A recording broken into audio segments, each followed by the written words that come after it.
Hello there and welcome to Theories Before Sleep. I'm so glad you're here. Maybe it's been a long day, your mind's still turning over worries and tasks. Perhaps you're simply curious about dreams, those strange visitors that arrive each night. Or maybe you're seeking something peaceful to carry you into sleep, a gentle voice to accompany you across the threshold. Tonight's journey is for you. You don't need to do anything but rest. Let your breath slow, your thoughts soften, and your body grow light. We're going to explore 100 theories about dreams, not in a rush, but slowly, gently.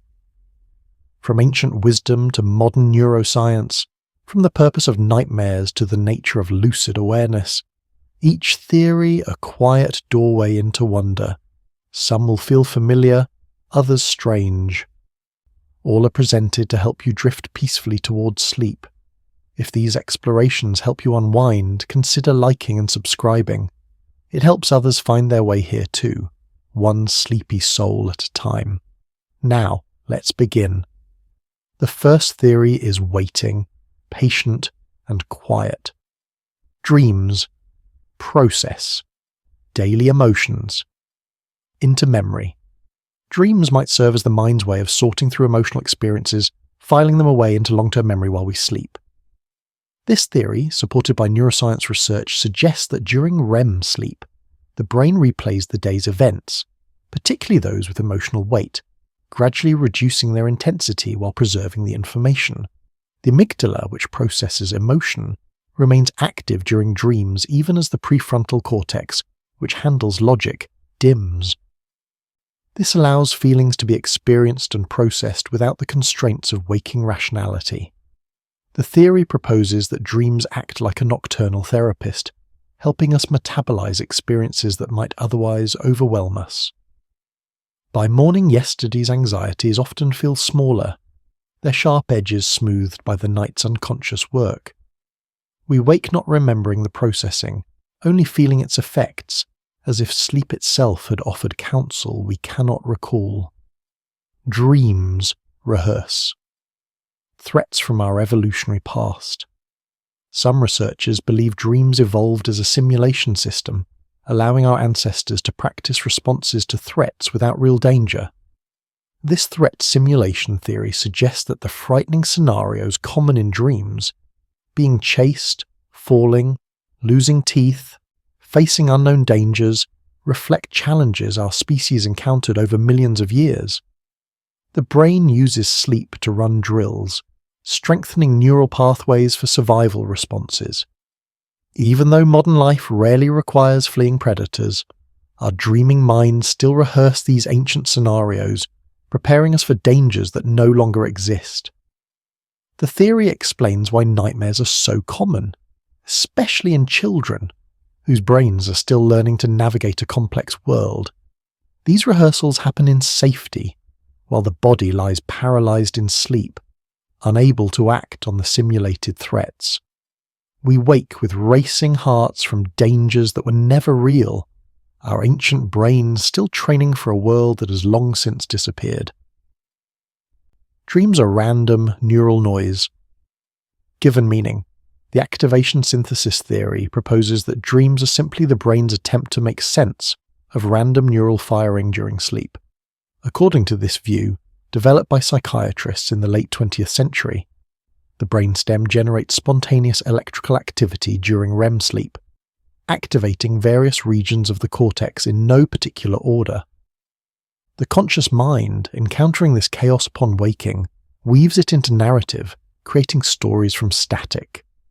Dreams would thus have no inherent meaning, no hidden messages, just the brain doing what it does best, finding patterns even in randomness.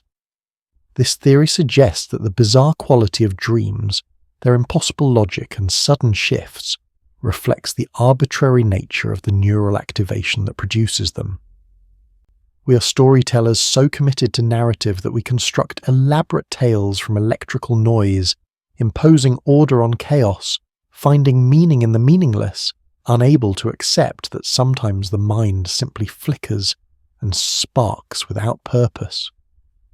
Dreams allow forbidden wishes to surface. Safely, Sigmund Freud proposed that dreams are the royal road to the unconscious, revealing desires we cannot acknowledge while awake. In his view, dreams serve as wish fulfillment, allowing socially unacceptable thoughts and impulses to emerge in disguised form while the conscious mind sleeps. The manifest content, what we remember, conceals the latent content, what we truly wish, through symbolism and distortion. This theory suggests that dreams are compromises between our deepest desires and the internal censor that keeps them hidden during waking life. The bizarre symbolic nature of dreams would thus be a kind of code, protecting us from confronting wishes that might disturb our sense of who we are.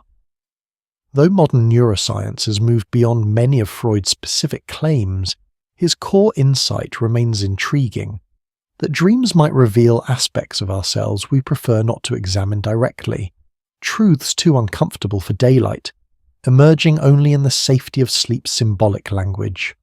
Dreams consolidate new skills into automatic memory.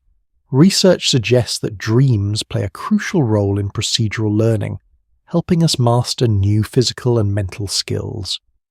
When we learn something complex, playing an instrument, speaking a language, solving a particular type of problem, the brain needs time to consolidate these new neural pathways, making them automatic and effortless.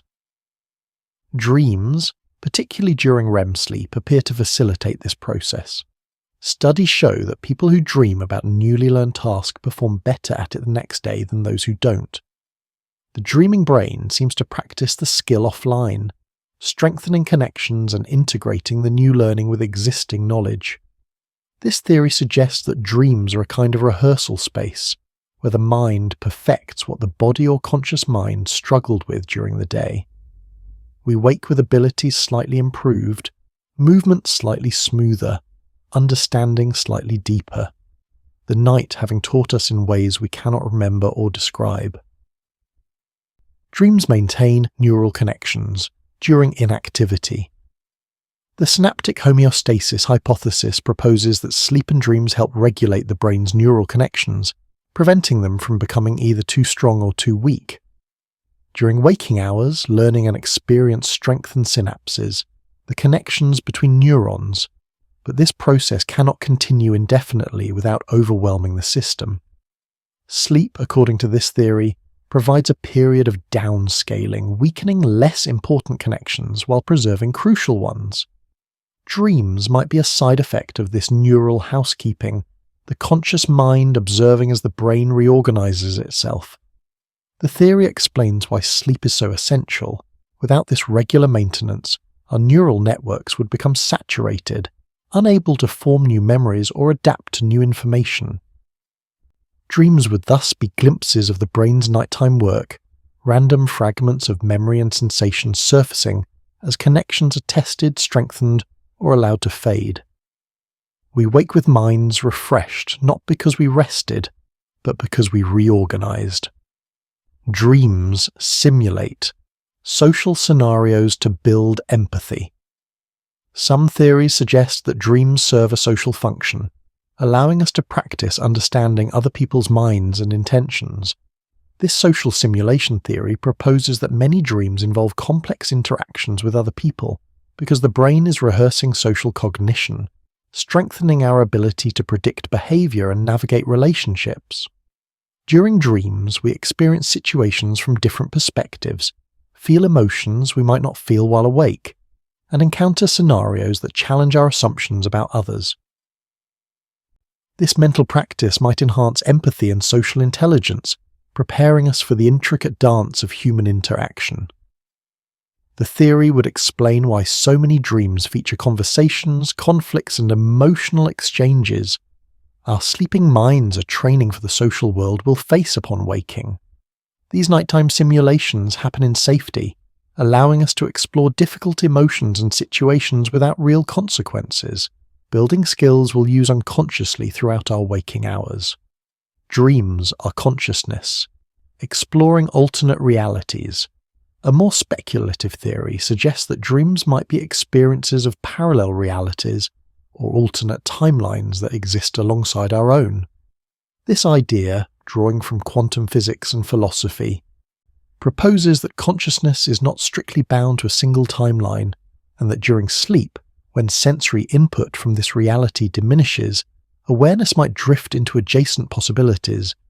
Dreams would thus be genuine experiences, not hallucinations, occurring in versions of reality where different choices were made or different laws of physics apply. The bizarre logic of dreams would reflect the different rules governing these alternate spaces. Though impossible to prove, this theory offers a romantic interpretation of dreaming, that each night we become explorers of the multiverse, tourists in worlds that might have been or might yet be, returning each morning to this particular thread of existence, with only fragmentary memories of our travels through the infinite possibilities of what could be. Dreams help process grief and loss.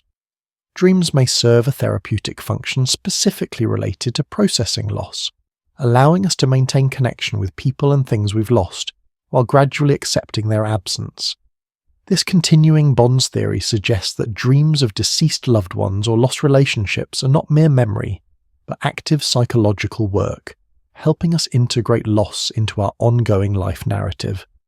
In dreams, we can speak with those who are gone, resolve unfinished business, or simply spend time in their presence again. The emotional intensity of these dreams reflects the real psychological work being done, the slow, painful process of accepting absence while preserving love. This theory proposes that grief dreams decrease in frequency and intensity over time, not because we forget, but because the work is gradually completed. The mind uses sleep to do what waking consciousness finds too painful, allowing us to hold and release simultaneously, to say goodbye in stages, to transform the presence of the lost into memory without losing the connection entirely. Dreams reflect the brain's default mode network activity. Neuroscience has identified a default mode network in the brain, active when we're not focused on external tasks, that seems particularly engaged during dreaming. This network, involving regions associated with self-reference, memory and imagination, may generate dreams as part of its basic function, constructing and maintaining our sense of self and our personal narrative. According to this theory, dreams are the default mode network running without external input, creating scenarios that integrate past experiences, current concerns, and imagined futures into a coherent sense of identity. The self we experience in dreams, even when the dream is bizarre, reflects this ongoing narrative construction. Dreams would thus be less about processing specific information and more about maintaining the story we tell ourselves about who we are. Each night, the default mode network reviews and revises this story, incorporating new experiences and adjusting our self-concept in ways we never consciously notice, ensuring that we wake each morning knowing, without quite understanding how, that we are still ourselves. From these foundational ideas about memory and emotion, we turn now toward theories that explore consciousness itself, the strange awareness that persists even as we sleep, watching impossible events unfold as if they were real. Dreams are practice for consciousness itself. Some philosophers propose that dreams serve to maintain consciousness during periods when external stimuli are absent, keeping the subjective experience of awareness active even when there's nothing to be aware of. This theory suggests that consciousness is like a muscle that requires exercise, and dreams provide that exercise during sleep. Without dreams, awareness might fade entirely during the night, and the process of returning to consciousness each morning might be more difficult or disorienting. Dreams keep the light of subjective experience burning, even if dimly, ensuring continuity of consciousness across the gap of sleep. The content of dreams would be less important than the mere fact of experiencing, of having a perspective, of being someone to whom things seem to happen. This theory offers a strange comfort, that we are never truly unconscious, never truly absent from ourselves, that awareness persists through the night like a candle in a dark room, burning steadily until morning. Dreams allow the unconscious mind to communicate. Building on, but diverging from Freud, Some theories propose that dreams are messages from parts of ourselves that don't have access to language or conscious thought. The unconscious mind, in this view, uses dreams to communicate insights, warnings, or knowledge that the conscious mind has overlooked or suppressed. These messages arrive in symbolic form because the unconscious thinks in images and emotions rather than words and logic. Learning to interpret dreams, according to this theory, means learning to understand a different language, one native to the deeper layers of the psyche. The recurring symbols, the emotional tone, the narrative patterns all carry meaning if we learn to read them. This theory suggests that paying attention to dreams can provide access to wisdom we possess but cannot directly access, that the dreaming mind knows things the waking mind has forgotten or never consciously learned, and that the strange stories we experience each night are attempts at communication from parts of ourselves we rarely acknowledge. Dreams are the brain testing, its perceptual systems. Another neuroscientific theory proposes that dreams function as a kind of diagnostic test, with the brain running its perceptual and cognitive systems through their paces to ensure they're functioning properly. During sleep, isolated from external input, the brain can test whether its systems for vision, hearing, movement, emotion, and memory are all working correctly and coordinating properly. Dreams would be the subjective experience of these tests, the conscious mind observing as various neural systems activate and interact. The bizarre quality of dreams might reflect the fact that these systems are being tested in unusual combinations or without the normal constraints imposed by reality. This theory explains why dreams often involve movement, even though the body is paralyzed. The motor cortex is being tested. It explains why dream emotions can be so intense. The emotional systems are being run through their full range. We wake from these nightly diagnostics with brains that have been maintained and calibrated, ready for another day of perceiving and acting in the world. Dreams explore possibilities without commitment. Some cognitive scientists suggest that dreams are the mind's way of exploring hypothetical scenarios without the need to commit to any particular course of action. This mental modelling theory proposes that dreams allow us to try out different responses to situations, different versions of ourselves, different ways the future might unfold, all without real-world consequences. The dreaming mind can be brave or cowardly, kind or cruel, successful or failing, and learn from each scenario without actually living it. This would make dreams a kind of safe experimentation chamber where the mind explores the space of possibilities surrounding our current life situation. The theory suggests that we wake with intuitions and inclinations shaped by these nighttime explorations, even if we don't remember the dreams themselves. Our unconscious has tested various paths forward, and though we can't recall the tests, we feel their results as hunches, preferences, or inexplicable certainties about what we should or shouldn't do. Dreams are memories from parallel selves, a highly speculative theory. Drawing from ideas in quantum physics about parallel universes, suggests that dreams might be actual memories from alternate versions of ourselves living in parallel timelines.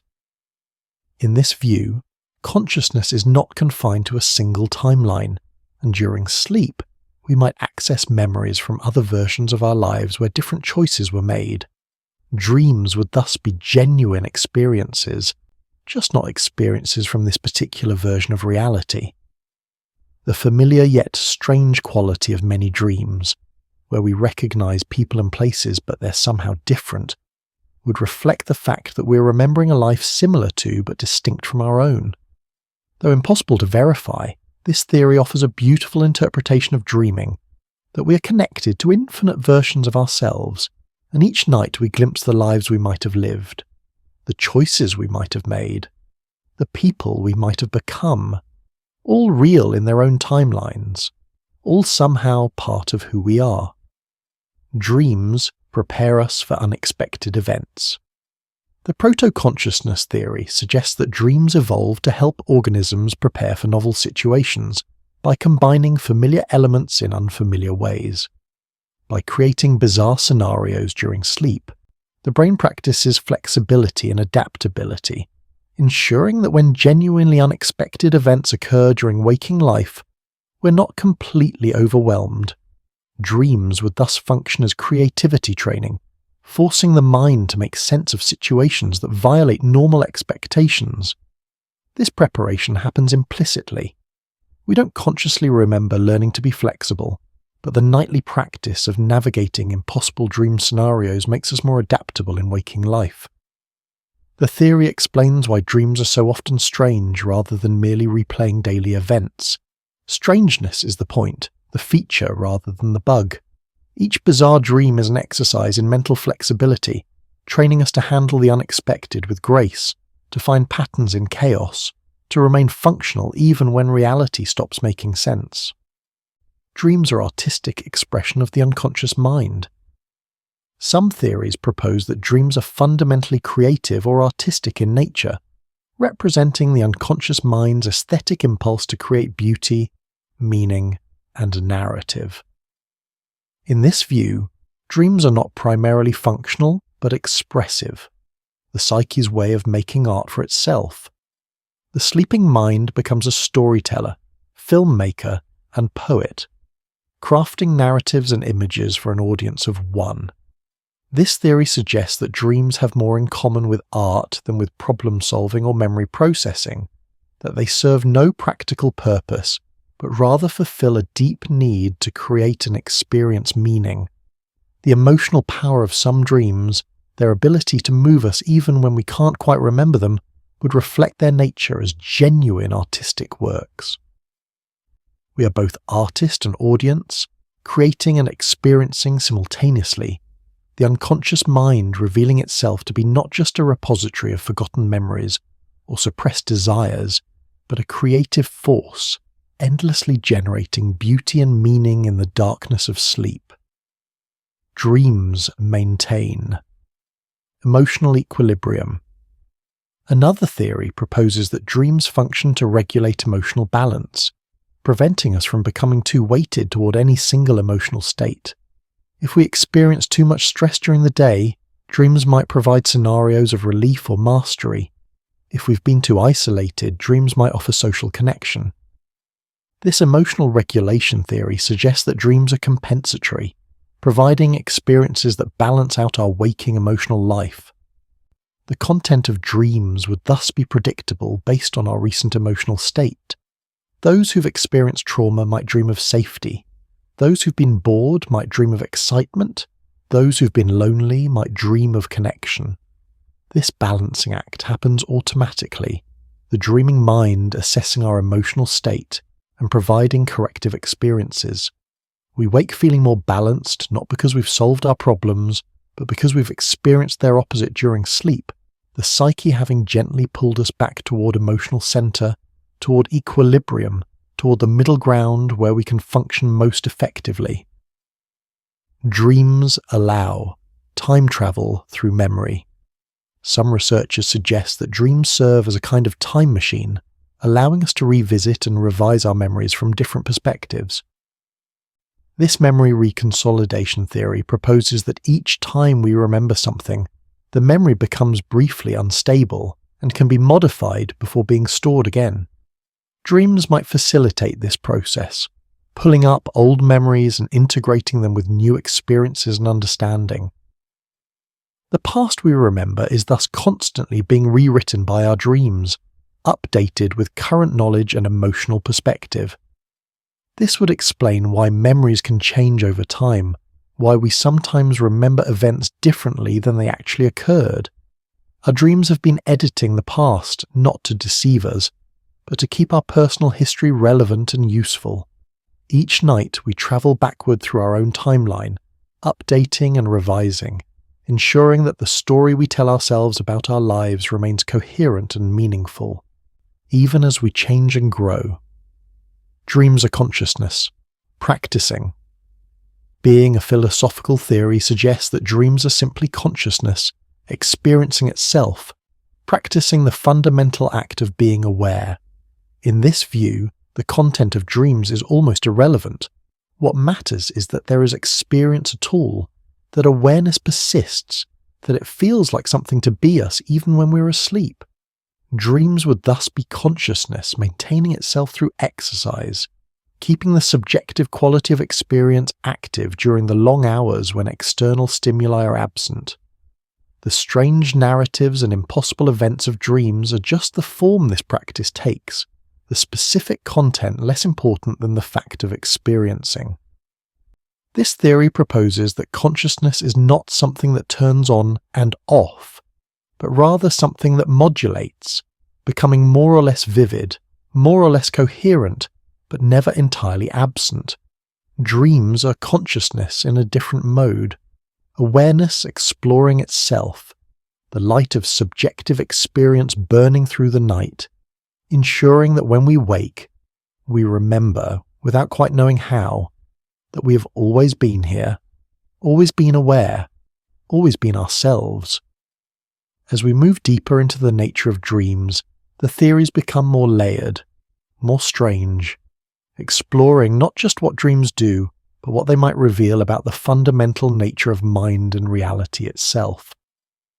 Dreams reveal the structure of narrative itself. Some cognitive scientists propose that dreams expose the basic architecture of how minds create stories and meaning. Because dreams generate narratives without conscious planning, they reveal the unconscious rules and patterns that govern all storytelling. The way dream narratives shift suddenly, combine disparate elements, or create emotional arcs without logical progression shows us how the narrative impulse works at its most fundamental level. This theory suggests that studying dreams is studying the deep grammar of meaning-making, the way consciousness naturally structures experience into stories. Every culture tells stories, and every individual dreams, suggesting that narrative is not learned but intrinsic to how minds work. Dreams would thus be the purest form of narrative, uncontaminated by conscious craft or cultural convention, showing us the storytelling machinery in its raw state. We wake from these spontaneous stories having glimpsed the architecture of meaning itself, the deep patterns by which consciousness transforms experience into narrative, chaos into story. Dreams are quantum consciousness, collapsing possibilities.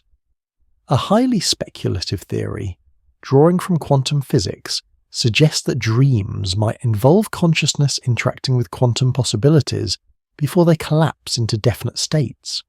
According to quantum mechanics, particles exist in superposition in multiple states simultaneously until observed. Some theorists propose that consciousness plays a role in this collapse, and that during dreams, when consciousness is less constrained by sensory input, it might interact with quantum possibilities more directly. Dreams would thus be experiences of reality in its quantum state, before it settles into the definite classical reality we experience while awake. The bizarre, shifting nature of dreams would reflect the fluid, probabilistic nature of quantum reality. Though this theory is far from accepted science, it offers an intriguing possibility that dreams are not hallucinations but genuine interactions with a deeper level of reality, consciousness, exploring the quantum foam from which our everyday world emerges, returning each morning to the solid, definite reality that emerges when possibilities collapse into actuality. Dreams process metaphorical meaning. Another cognitive theory proposes that dreams work primarily with metaphor, translating abstract concepts and emotions into concrete images and scenarios. The dreaming mind thinks metaphorically, representing complex psychological states as physical situations. Being unprepared becomes showing up naked, feeling overwhelmed becomes being unable to run, loss of control becomes falling. This metaphorical processing theory suggests that dreams help us understand our own psychological states by translating them into sensory narrative form. The unconscious mind, which doesn't work with abstract concepts as easily as the conscious mind, uses dreams to make psychological states concrete and thus processable.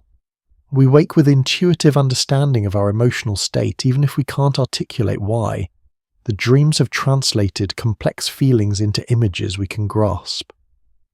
The bizarre quality of dreams reflects the fact that metaphor doesn't follow logical rules, but rather emotional and associative ones, creating connections that feel right even when they make no literal sense.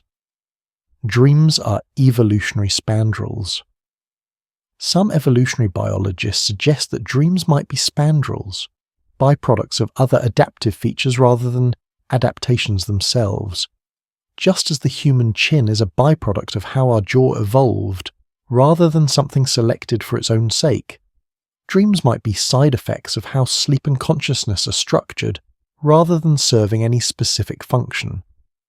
In this view, we dream because the brain remains active during sleep, and consciousness doesn't completely shut off, not because dreaming provides any particular benefit. The brain's narrative and sense-making capacities, so useful during waking life, continue operating during sleep even though there's nothing useful for them to do, producing dreams as a kind of idle activity. This theory is less romantic than others, suggesting that the profound experiences and insights we sometimes gain from dreams are accidental, meaning we find rather than meaning that's actually there. Yet even as spandrels, dreams might still be valuable, useful byproducts even if not originally selected for, like how bird feathers evolved for warmth but became useful for flight. Dreams allow communication with the collective unconscious. Carl Jung proposed that beneath our personal unconscious lies a deeper layer shared by all humanity, a collective unconscious containing universal symbols and patterns he called archetypes. Dreams, in Jung's view, provide access to this collective layer, connecting individual dreamers to the accumulated psychological wisdom of the entire species. Recurring dream symbols, the wise old man, the great mother, the shadow, the hero's journey, would thus be not personal inventions but manifestations of these universal patterns. This theory suggests that dreams connect us to something larger than ourselves, that in sleep we tap into a kind of species-wide memory or psychological structure. The most powerful dreams, those that feel significant even if we can't explain why, would be those that touch these archetypal patterns, connecting our personal experience to universal human themes. Though modern psychology has moved beyond Jung's specific formulations, his insight remains compelling, that dreams might connect us to something deeper and wider than our individual experience, to patterns that transcend culture and history. Dreams are the mind. Defragmenting itself. Drawing an analogy from computer science, some theories propose that dreams are like defragmentation, the brain reorganizing information to make it more efficiently accessible. During waking hours, memories and knowledge get stored wherever there's space, creating a somewhat disorganized system. Sleep provides an opportunity to reorganize this information, grouping related concepts together, creating better connections between associated ideas, and clearing out unnecessary data. Dreams would be the subjective experience of this reorganization, the conscious mind observing as memories and concepts are moved, connected, and restructured. The bizarre juxtapositions in dreams might reflect the process of the brain testing different organizational schemes, trying out various ways of connecting information before settling on the most efficient structure. We wake with minds that work more smoothly, thoughts that flow more easily, not because we've learned anything new, but because what we already knew has been better organized, the mental filing system having been optimized during the night, while we watch the process unfold as strange shifting dreams. Dreams explore counterfactual scenarios. Cognitive scientists have noted that humans are uniquely good at counterfactual thinking, imagining how things might have been different if other choices had been made. Some theories propose that dreams serve this function, allowing us to explore the roads not taken, the choices not made, the possibilities not pursued. This counterfactual simulation would help us learn from paths we didn't take, understanding their likely outcomes without having to actually live them. Dreams might show us what might have happened if we'd said something different, chosen a different career, or made different decisions at crucial moments. This exploration would inform future choices, giving us intuitions about likely outcomes based on simulations we don't consciously remember. The theory explains why dreams often involve familiar situations unfolding differently than they did in reality. The mind is exploring variations, testing alternatives, learning from paths not taken. We wake with wisdom gained from lives we didn't live, from choices we didn't make, the dreaming mind having explored the branching possibilities surrounding every decision. Dreams are consciousness. Observing brain maintenance. A mechanistic theory suggests that dreams are simply what consciousness experiences while the brain performs necessary maintenance tasks.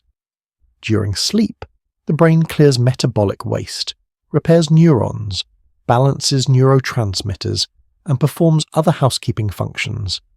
Dreams would be the conscious mind observing this maintenance work, the subjective experience of watching the brain service itself. The content of dreams would be determined by which systems are being maintained at any given moment. If the visual cortex is being serviced, we experience visual dreams. If emotional centers are being maintained, we experience emotional dreams. This theory reduces dreams to a side effect. Consciousness as a passenger observing maintenance work it doesn't understand. Yet even as mere observation, dreams would still be meaningful. They'd show us what aspects of our brain are being prioritized for maintenance, what systems need the most work. The emotional tone and content of dreams might thus provide insight into what our brains are struggling with, what needs repair, what requires extra attention during the night's restorative work. Dreams allow safe exploration of identity.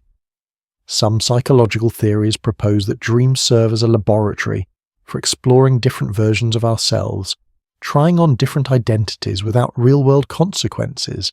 In dreams, we can be brave or cowardly, kind or cruel, successful or failing, and experience what it feels like to be these different versions without actually becoming them. This identity exploration would be particularly important during periods of transition, adolescence, career changes, relationship shifts, when our sense of who we are is in flux. Dreams allow us to test different possible selves, seeing which feel authentic and which feel wrong. We wake with intuitions about who we want to become, shaped by these nighttime experiments in being. The theory explains why dream selves often behave differently than our waking selves. They're not really us, but possible versions of us, prototypes we're testing, identities we're trying on to see how they fit. Each night becomes an opportunity to explore the space of who we might become, consciousness playing with possibility, trying on different ways of being human. Dreams are memories of the future. A deeply speculative theory, sometimes linked to ideas about time in physics, suggests that dreams might sometimes be precognitive, showing us events that haven't yet occurred. This theory proposes that time might not flow in only one direction for consciousness, that during sleep, when the mind is less anchored to the present moment, awareness might drift forward as well as backward through time. Dreams that seem to predict future events would thus be genuine glimpses of what's to come, rather than coincidence or self-fulfilling prophecy. Though most scientists reject precognition, some research has explored whether dreams might contain information about future events, with mixed results. The theory remains controversial, but it captures something many dreamers report: the occasional uncanny experience of dreaming something that later happens, the sense that the dream knew something the waking mind could not. Whether these are genuine glimpses of the future or merely the mind's pattern-finding abilities, creating connections where none exist, remains beautifully uncertain, a mystery that sleep holds close. We've journeyed now through theories of consciousness and identity, through speculation about time and possibility. As we continue, we turn toward the quantum and the cosmic, toward theories that place dreams at the intersection of mind and the fundamental nature of reality itself. Dreams might access the Akashic records. Some mystical traditions propose the existence of the Akashic records, a kind of cosmic library containing all knowledge, all events, all possibilities past and future.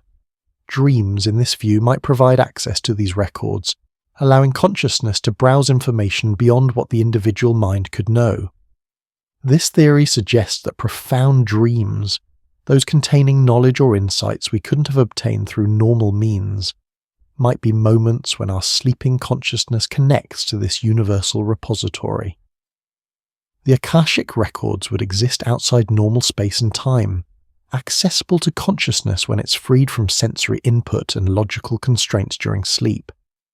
Though impossible to verify scientifically, this theory offers a spiritual interpretation of dreaming, that we're never truly isolated, that all knowledge exists somewhere and can be accessed, that consciousness is not confined to individual brains but can reach out and touch something universal.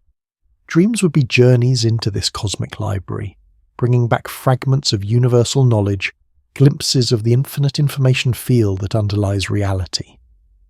Dreams are consciousness, rehearsing death.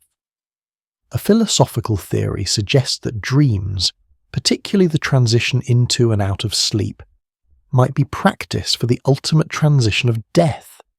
Each night we experience a kind of small death, consciousness fading, self-dissolving, awareness slipping away, and each morning a kind of rebirth as we return. This nightly rehearsal might prepare us for the final transition, making death less foreign, less frightening. Dreams would be the middle state, consciousness persisting in altered form between the death of waking and the rebirth of morning. This theory suggests that the human capacity to fall asleep peacefully might be related to our capacity to face death with acceptance, that we practice letting go every night. The transition into dreams, that strange liminal state between waking and sleeping, would be particularly important. The moment when we release our grip on ordinary consciousness and allow ourselves to dissolve into something else. Each night we practice dying, and each morning we practice being reborn, sleep teaching us that consciousness can end and begin again, that dissolution need not be feared. Dreams connect us to morphic fields. Biologist Rupert Sheldrake proposed the theory of morphic resonance, suggesting that organisms tap into fields of information created by past members of their species. Dreams might be one way we access these morphic fields, connecting to the accumulated experience of all humans who have lived before.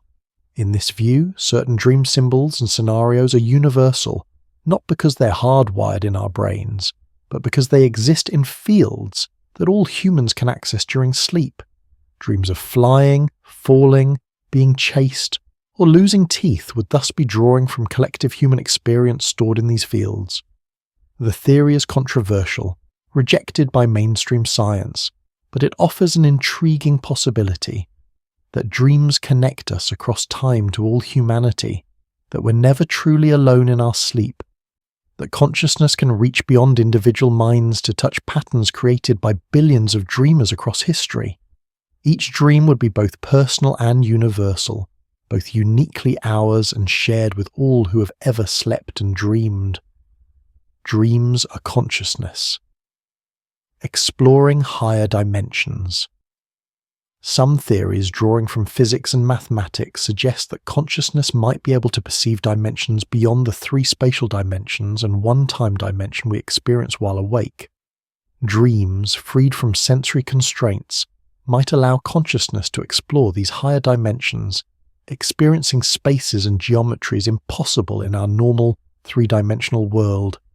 The bizarre spatial relationships in dreams, rooms that are impossibly large, distances that change, spaces that contain other spaces, might reflect genuine experiences of higher dimensional reality.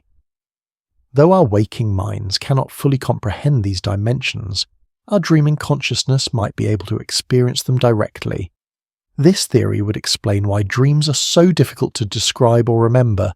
We're trying to translate higher dimensional experiences into 3-dimensional language, trying to map spaces that don't fit into our normal geometry. Each night we become explorers of dimensions that waking consciousness cannot access, returning with fragmentary memories of impossible spaces, geometries that cannot exist yet somehow do in the expanded reality accessible only to the dreaming mind. Dreams process trauma through symbolic reenactment. Psychological research suggests that dreams play a crucial role in processing traumatic experiences, but they do so symbolically rather than literally. Rather than simply replaying trauma, dreams transform it into symbolic scenarios that allow emotional processing without re-traumatization. A car accident might become a dream of falling. Combat trauma might become dreams of being chased. Emotional abuse might become dreams of being trapped. This symbolic transformation allows the mind to work through the emotional content of trauma while maintaining some psychological distance. The theory explains why trauma survivors often have recurring nightmares that don't directly depict the trauma but share its emotional quality. The dreams are processing the experience through metaphor. Over time, as the trauma is gradually integrated, the dreams may become less intense, less frequent, the symbolic scenarios shifting as the psychological work progresses. Dreams become a kind of therapy, the unconscious mind carefully dosing exposure to traumatic material, using symbolism to process what cannot yet be faced directly, slowly healing wounds that daylight cannot touch. Dreams are the universe, dreaming itself.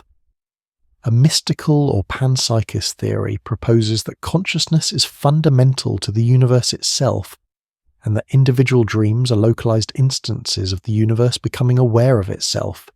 In this view, when we dream, we're not separate from the universe, but rather the universe experiencing itself through our particular perspective. Dreams would thus be cosmic events, the universe exploring possibilities, imagining alternatives, becoming conscious of its own nature through billions of individual dreamers. This theory suggests that the distinctions between dreamer and dream, between consciousness and cosmos, is illusory. There's only one consciousness, one awareness, experiencing itself through countless perspectives. Our individual dreams would be like cells in a vast cosmic body, each contributing to the universe's self-awareness. The theory offers a profound reframing. We are not small beings having private dreams, but rather the universe itself dreaming. Consciousness experiencing itself. The cosmos becoming aware through the strange, impossible narratives we experience each night. In sleep we remember what we are, not separate selves, but expressions of a single, universal awareness. Dreams allow communication with other dreamers. Some theories, more common in mystical traditions than mainstream science, suggest that dreams might provide a space where different dreamers can meet and communicate. This shared dreaming or mutual dreaming would occur in a kind of collective dream space, accessible to multiple consciousnesses simultaneously. Reports of people dreaming about each other at the same time, or sharing similar dream content without prior communication, might reflect genuine meetings in this shared space. The theory proposes that consciousness is not entirely private, that during sleep, when individual egos are less rigid, minds can touch and interact in ways impossible during waking life. Though difficult to verify scientifically, the theory captures something many people report: the sense that some dreams feel like encounters with others, that some dream conversations feel too real to be mere imagination. Whether these are genuine meetings or simply the mind's tendency to create convincing simulations of others remains uncertain, another mystery that sleep holds gently, neither confirming nor denying, leaving open the possibility that in dreams we are less alone than we imagine. Dreams are consciousness. Practicing creativity. Cognitive research suggests that dreams might serve to enhance creativity by forcing the mind to make unusual connections and associations. The bizarre logic of dreams, where anything can transform into anything else, where normal rules don't apply, might train the brain to think more flexibly and creatively.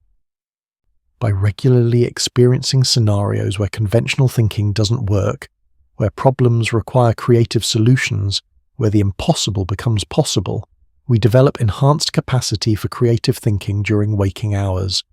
This theory proposes that dreams are creativity training, the mind practicing making novel connections, exploring unusual associations, finding patterns where none seem to exist. Artists, writers, and scientists throughout history have reported getting ideas from dreams, not because dreams contain hidden messages, but because the dreaming mind thinks in ways that waking consciousness rarely does. We wake with minds that are slightly more flexible, slightly more willing to consider unusual possibilities, the night having loosened the constraints of conventional thinking, having shown us that reality can be bent, that rules can be broken, that new combinations are always possible. Dreams reflect the activity of the claustrum. Recent neuroscience has focused attention on a small structure deep in the brain called the claustrum, which appears to coordinate activity across different brain regions. Some researchers propose that the claustrum might play a crucial role in consciousness, and that dreams might reflect its activity in organizing and integrating information from diverse neural systems. When sensory input decreases during sleep, the claustrum might continue its coordinating function, creating the unified experience of dreams from disparate neural activities. This theory suggests that dreams are the claustrum's way of maintaining integration during sleep, ensuring that when we wake, our various mental systems can still work together coherently. The content of dreams would reflect which systems the claustrum is integrating at any given moment: visual, emotional, memory, motor, and how it's connecting them. Though research on the claustrum is still emerging, this theory offers a neurological basis for the unified yet bizarre quality of dreams. The way they combine elements that shouldn't go together yet feel like a single coherent experience. Consciousness observing as the brain's conductor keeps the orchestra playing even when there's no music to perform. Dreams are consciousness. Experiencing pure qualia. Philosophers use the term qualia to refer to the subjective quality of experience, what it's like to see red, to feel pain, to taste chocolate. Some theories propose that dreams are consciousness experiencing qualia in their purest form, freed from the necessity of representing external reality. In waking life, our experiences are constrained by what actually exists. We see red because red light enters our eyes. In dreams, consciousness can experience any qualia it wishes, creating experiences of colour, sound, emotion, and sensation without external cause. Dreams would thus be consciousness playing with the raw materials of experience, exploring the space of possible qualia, experiencing what it's like to see colours that don't exist, to feel emotions that have no name, to sense things that have no physical correlate. This theory suggests that dreams reveal consciousness as fundamentally creative, not just passive reception of external reality, but active generation of experience. Each night we become artists of qualia, painting with the raw materials of consciousness, creating experiences that exist nowhere else, proving that awareness is not just a mirror reflecting reality, but a light that creates its own colours. As we pass the halfway point in our journey through theories, you might notice your thoughts beginning to drift, your attention becoming softer, more diffuse. This is perfectly natural. These theories aren't meant to be grasped tightly, but allowed to flow through awareness like water, leaving only impressions, only feelings, only the gentle sense of mystery. Dreams might be consciousness, bootstrapping itself. A philosophical theory suggests that consciousness might use dreams to maintain and strengthen itself, a kind of self-referential loop where awareness practices being aware. In this view, consciousness is not a fixed property but something that must be actively maintained, and dreams provide that maintenance. By creating experiences during sleep, consciousness ensures it doesn't fade entirely, keeping the flame of awareness burning even when there's nothing external to be aware of. Dreams would thus be consciousness feeding itself, awareness creating content for itself to be aware of, a strange loop where the observer and the observed are one. This theory suggests that consciousness is fundamentally self-creating. that it exists not as a thing but as a process, and that dreams are essential to that process. Without dreams, consciousness might gradually weaken during sleep, making the return to waking awareness more difficult.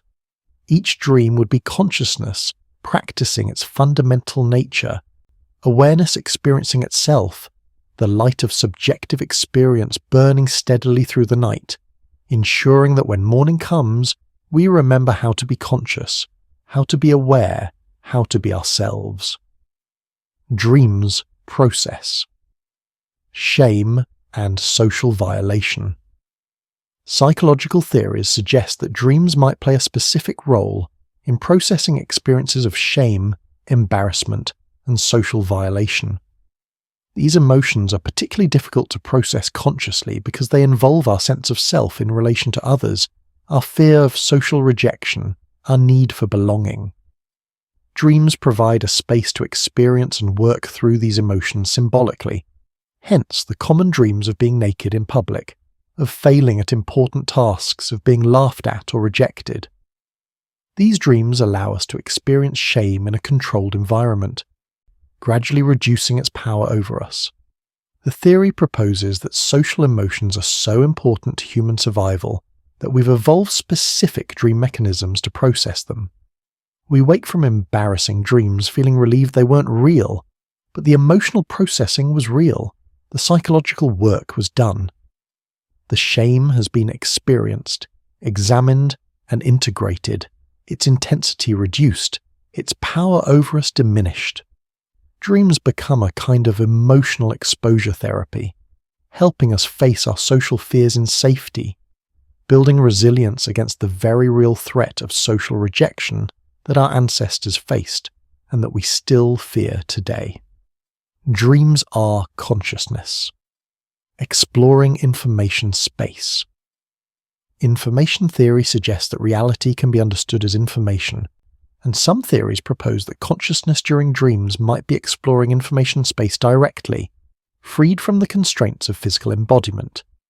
In this view, dreams are consciousness navigating through possibilities, through potential configurations of information, through spaces of meaning that don't have physical correlates. The bizarre transformations in dreams, objects becoming other objects, people changing identity, spaces folding into themselves, would reflect the fluid nature of information space, where anything can become anything else if the information is rearranged. This theory suggests that waking consciousness is constrained by physical reality, limited to exploring information space in ways that correspond to actual physical possibilities, but dreaming consciousness has no such constraints. Each night we become explorers of pure information, navigating through possibilities that could never be physically realized, experiencing configurations of meaning that exist only as abstract possibility. We wake having traveled through spaces that don't exist, having experienced impossibilities, having touched the infinite malleability of information itself. Dreams might reveal parallel. Processing in the brain. Neuroscience recognizes that the brain performs massive parallel processing, with different regions working on different tasks simultaneously.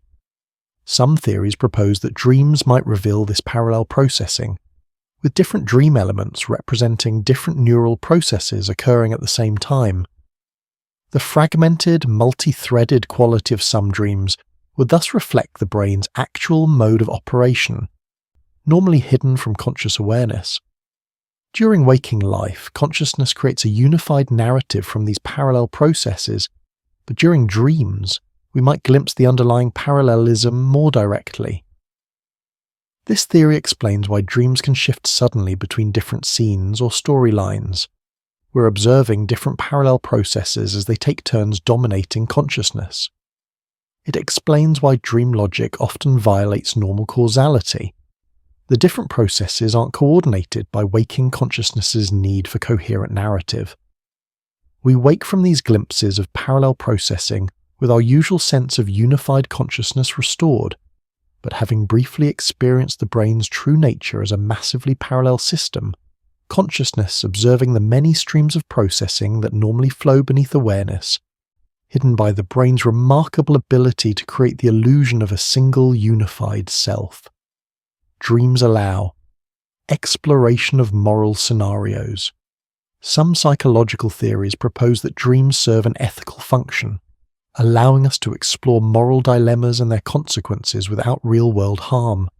In dreams, we might make choices we'd never make while awake, betraying friends, committing violence, acting selfishly, and experience the emotional consequences of these choices.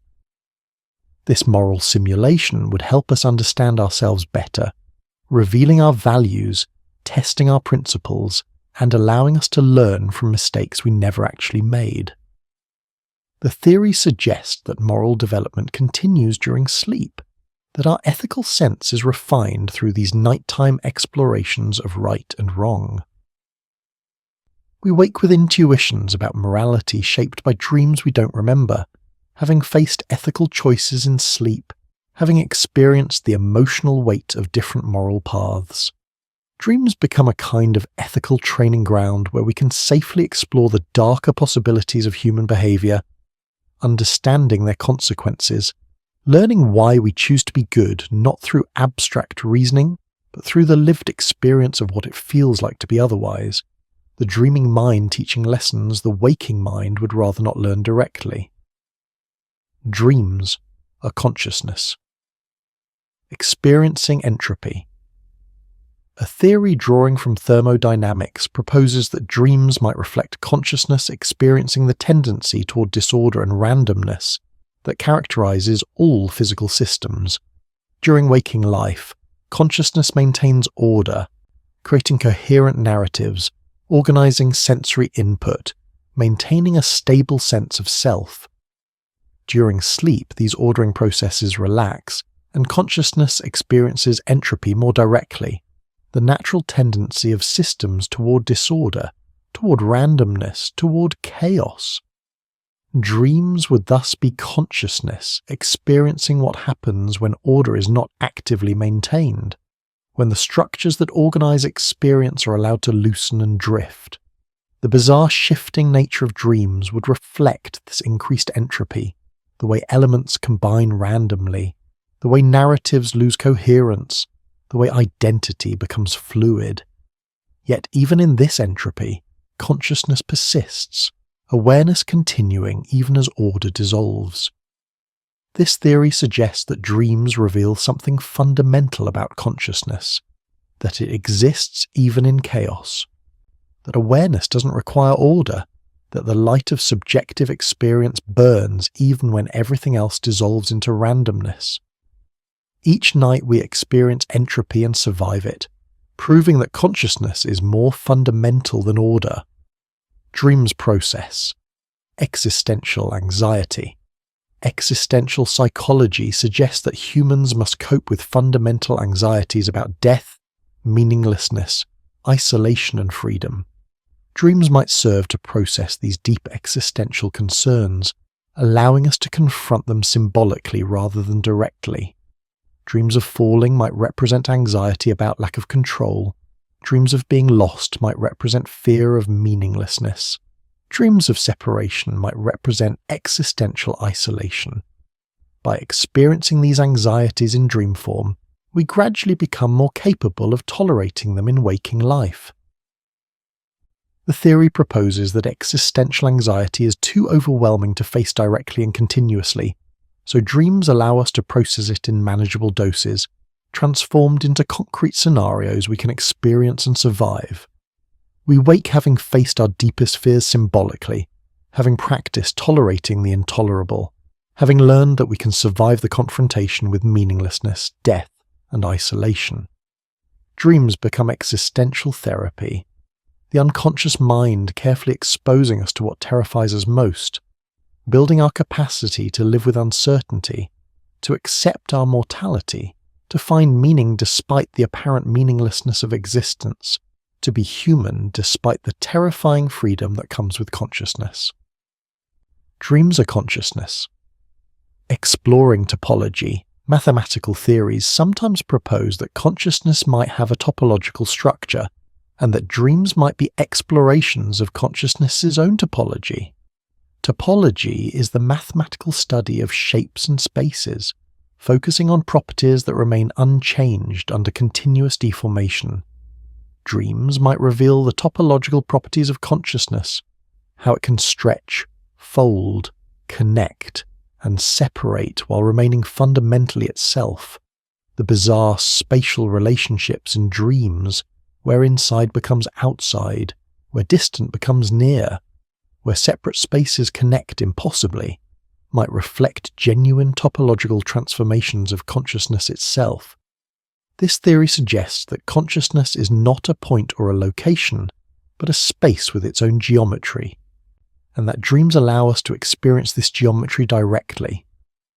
We wake from these explorations unable to describe what we've experienced, because waking language assumes normal three-dimensional space, but we've been exploring the topology of consciousness itself, the shape of awareness, the geometry of subjective experience. Each dream would be a journey through the possible shapes consciousness can take, proving that awareness is more flexible, more strange, more beautiful than waking life suggests. Dreams might reflect quantum decoherence. Quantum physics describes how quantum systems lose their quantum properties through interaction with their environment, a process called decoherence.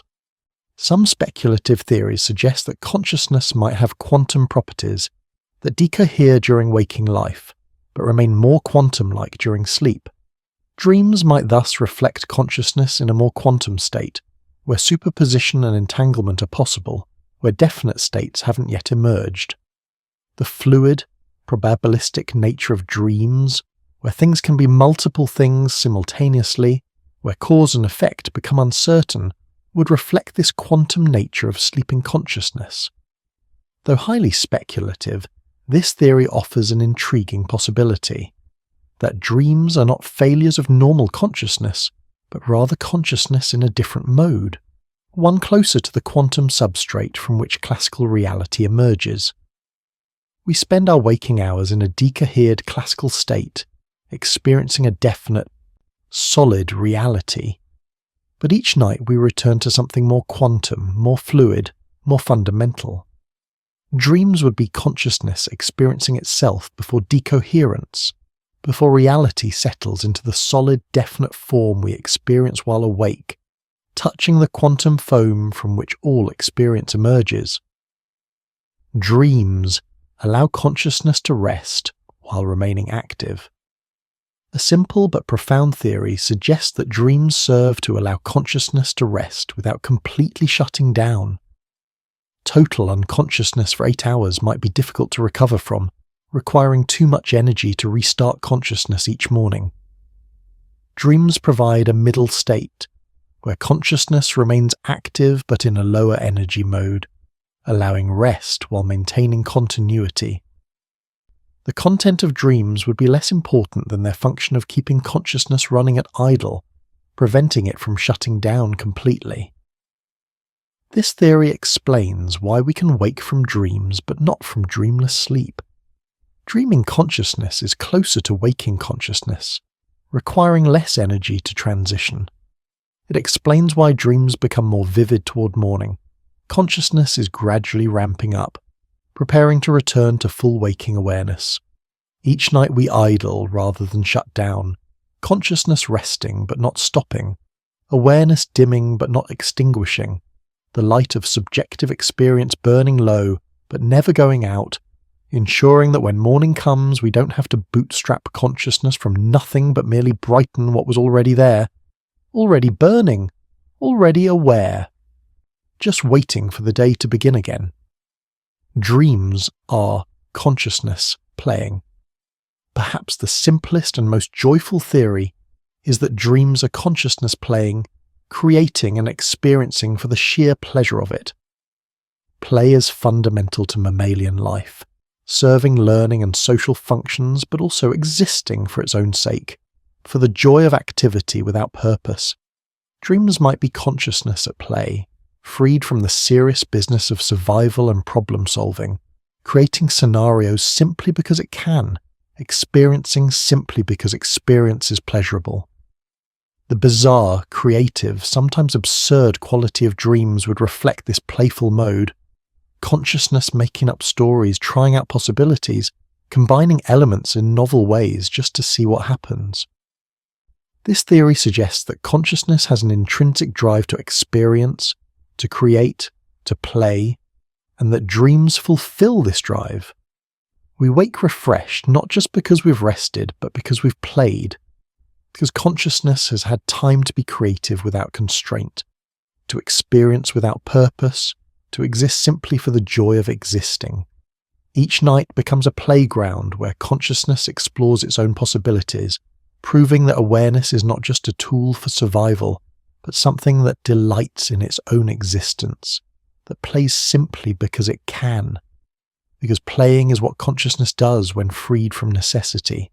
From the cosmic and quantum, we turn now inward again, toward theories that explore the relationship between dreams and the deepest aspects of human psychology, the patterns that shape our inner lives in ways we rarely acknowledge.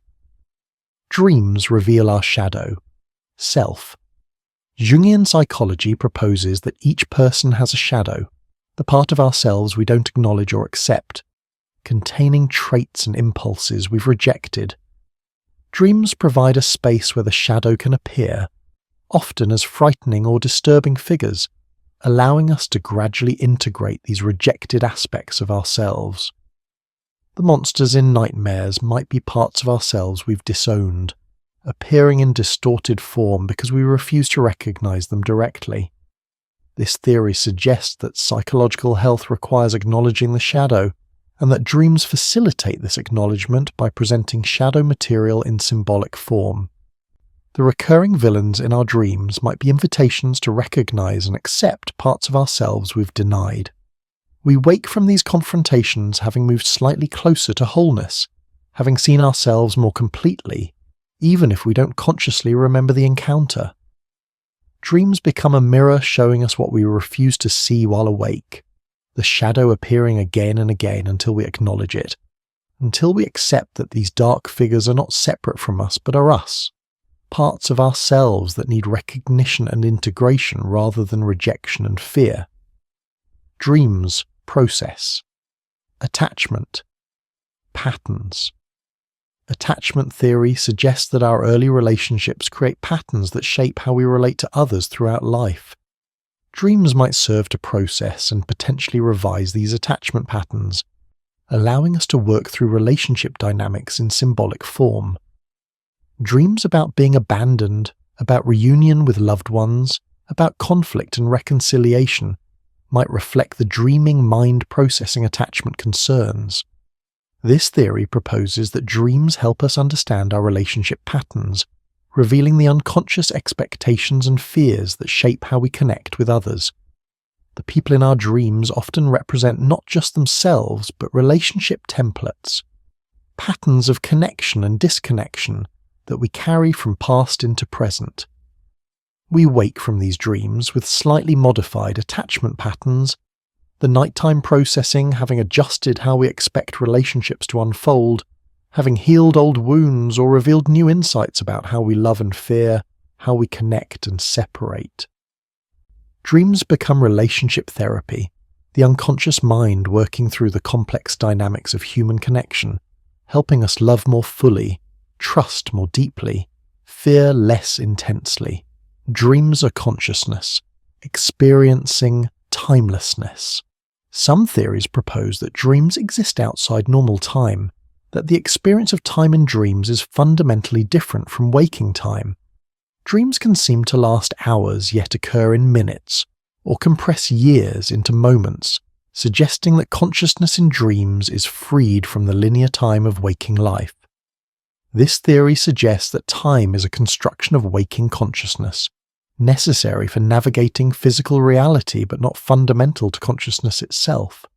In dreams, we experience a more natural relationship to time, one that's fluid and subjective rather than fixed and objective. The theory would explain why dreams are so difficult to place in time, why their chronology feels wrong, why past and present mix freely. We wake from these experiences of timelessness back into the rigid structure of clock time, but having touched something more fundamental, having experienced consciousness as it exists outside temporal constraints. Each night we escape time's tyranny, proving that awareness is not bound by the arrow of time, that consciousness can experience past, present, and future simultaneously, that the moment of now we experience while awake is just one possibility among many. Dreams allow safe regression. Psychological theories suggest that dreams might allow temporary regression to earlier developmental stages, providing opportunities to rework unresolved issues from childhood. In dreams, we might experience ourselves as children again, face childhood fears, or replay childhood scenarios with different outcomes. This regression happens safely, while the body sleeps and cannot act on regressive impulses, allowing psychological work that would be difficult or impossible while awake. The theory proposes that development is never complete, that we carry unresolved issues from every stage of life, and that dreams provide opportunities to return to these issues and process them further. We wake having briefly been children again, having faced old fears with our adult understanding, having given our younger selves comfort or courage or wisdom they lacked. Dreams become time machines, allowing us to revisit our own past, to heal old wounds, to complete development that was interrupted, to give ourselves what we needed but didn't receive, the dreaming mind reaching backward through time to comfort and heal the child we were, integrating past and present into a more complete self. Dreams might be consciousness. Experiencing superposition. Drawing again from quantum physics, some theories propose that consciousness in dreams might experience multiple states simultaneously, a kind of mental superposition where contradictory things are true at the same time. In dreams, a person can be both alive and dead, a place can be both familiar and unknown, an emotion can be both joy and sorrow. This simultaneous existence of contradictory states would be impossible in waking consciousness, which must choose definite states but might be natural for dreaming consciousness. The theory suggests that quantum superposition isn't just a property of particles, but potentially a property of consciousness itself, normally suppressed by the requirements of navigating physical reality, but emerging during dreams. We wake from these experiences of superposition back into the either-or logic of waking life, but having touched something more fundamental, having experienced consciousness in a state that allows both and rather than either-or. Each dream would be consciousness exploring the space of possibilities before they collapse into definite states, proving that awareness is more flexible than waking life suggests, capable of holding contradictions that waking consciousness must resolve. Dreams. Process. Cultural narratives. Sociological theories suggest that dreams don't just process personal experience, but also cultural narratives, the stories and myths that shape collective understanding. We dream not just our own stories, but our culture's stories, processing shared narratives about gender, power, identity, and meaning. Dreams might help us understand our place in these larger narratives, working through cultural contradictions and tensions at a personal level. This theory explains why dream content varies across cultures. We're not just processing universal human themes, but specific cultural material. The theory suggests that dreams are where personal and cultural psychology meet, where individual experience intersects with collective narrative.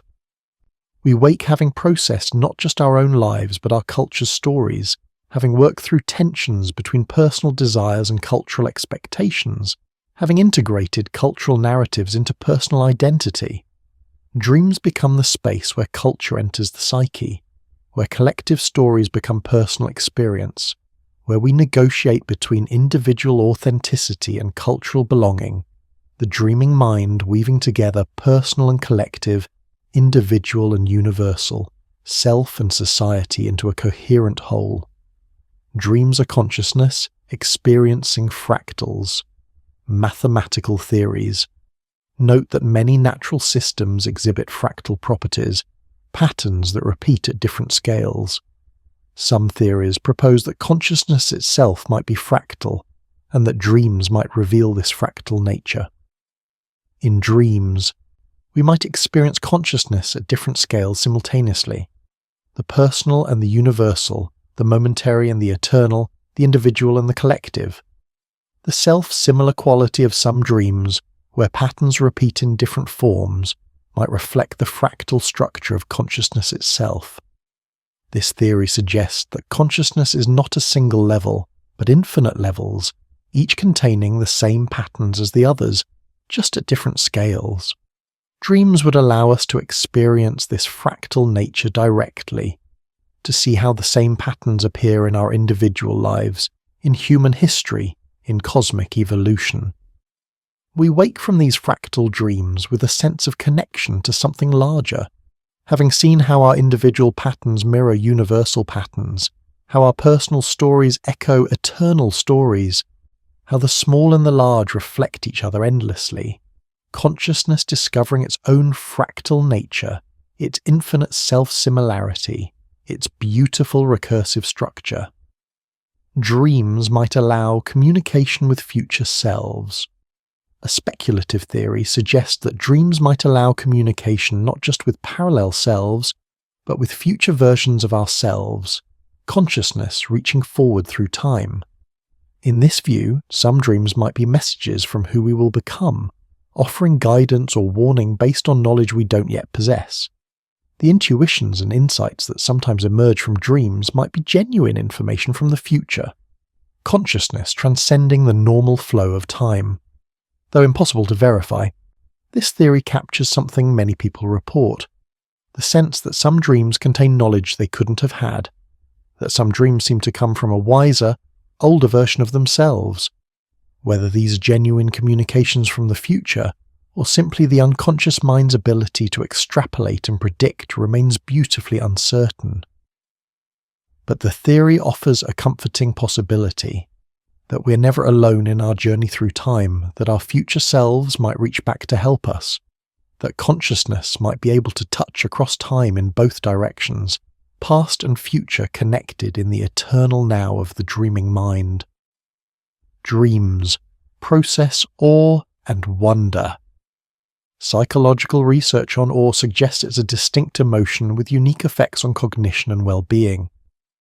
Some theories propose that dreams might help us process experiences of awe, those moments when we encounter something vast that transcends our understanding.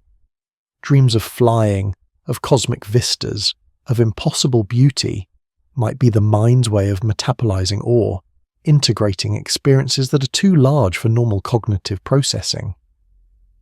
This theory suggests that awe is so powerful that it requires special processing during sleep, that the mind needs dreams to fully absorb experiences of vastness and transcendence.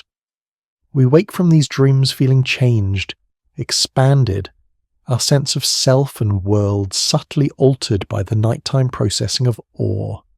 Dreams become the space where we integrate experiences that are too large for waking consciousness, where we process encounters with the infinite, where we learn to live with the knowledge of our smallness in the universe's vastness.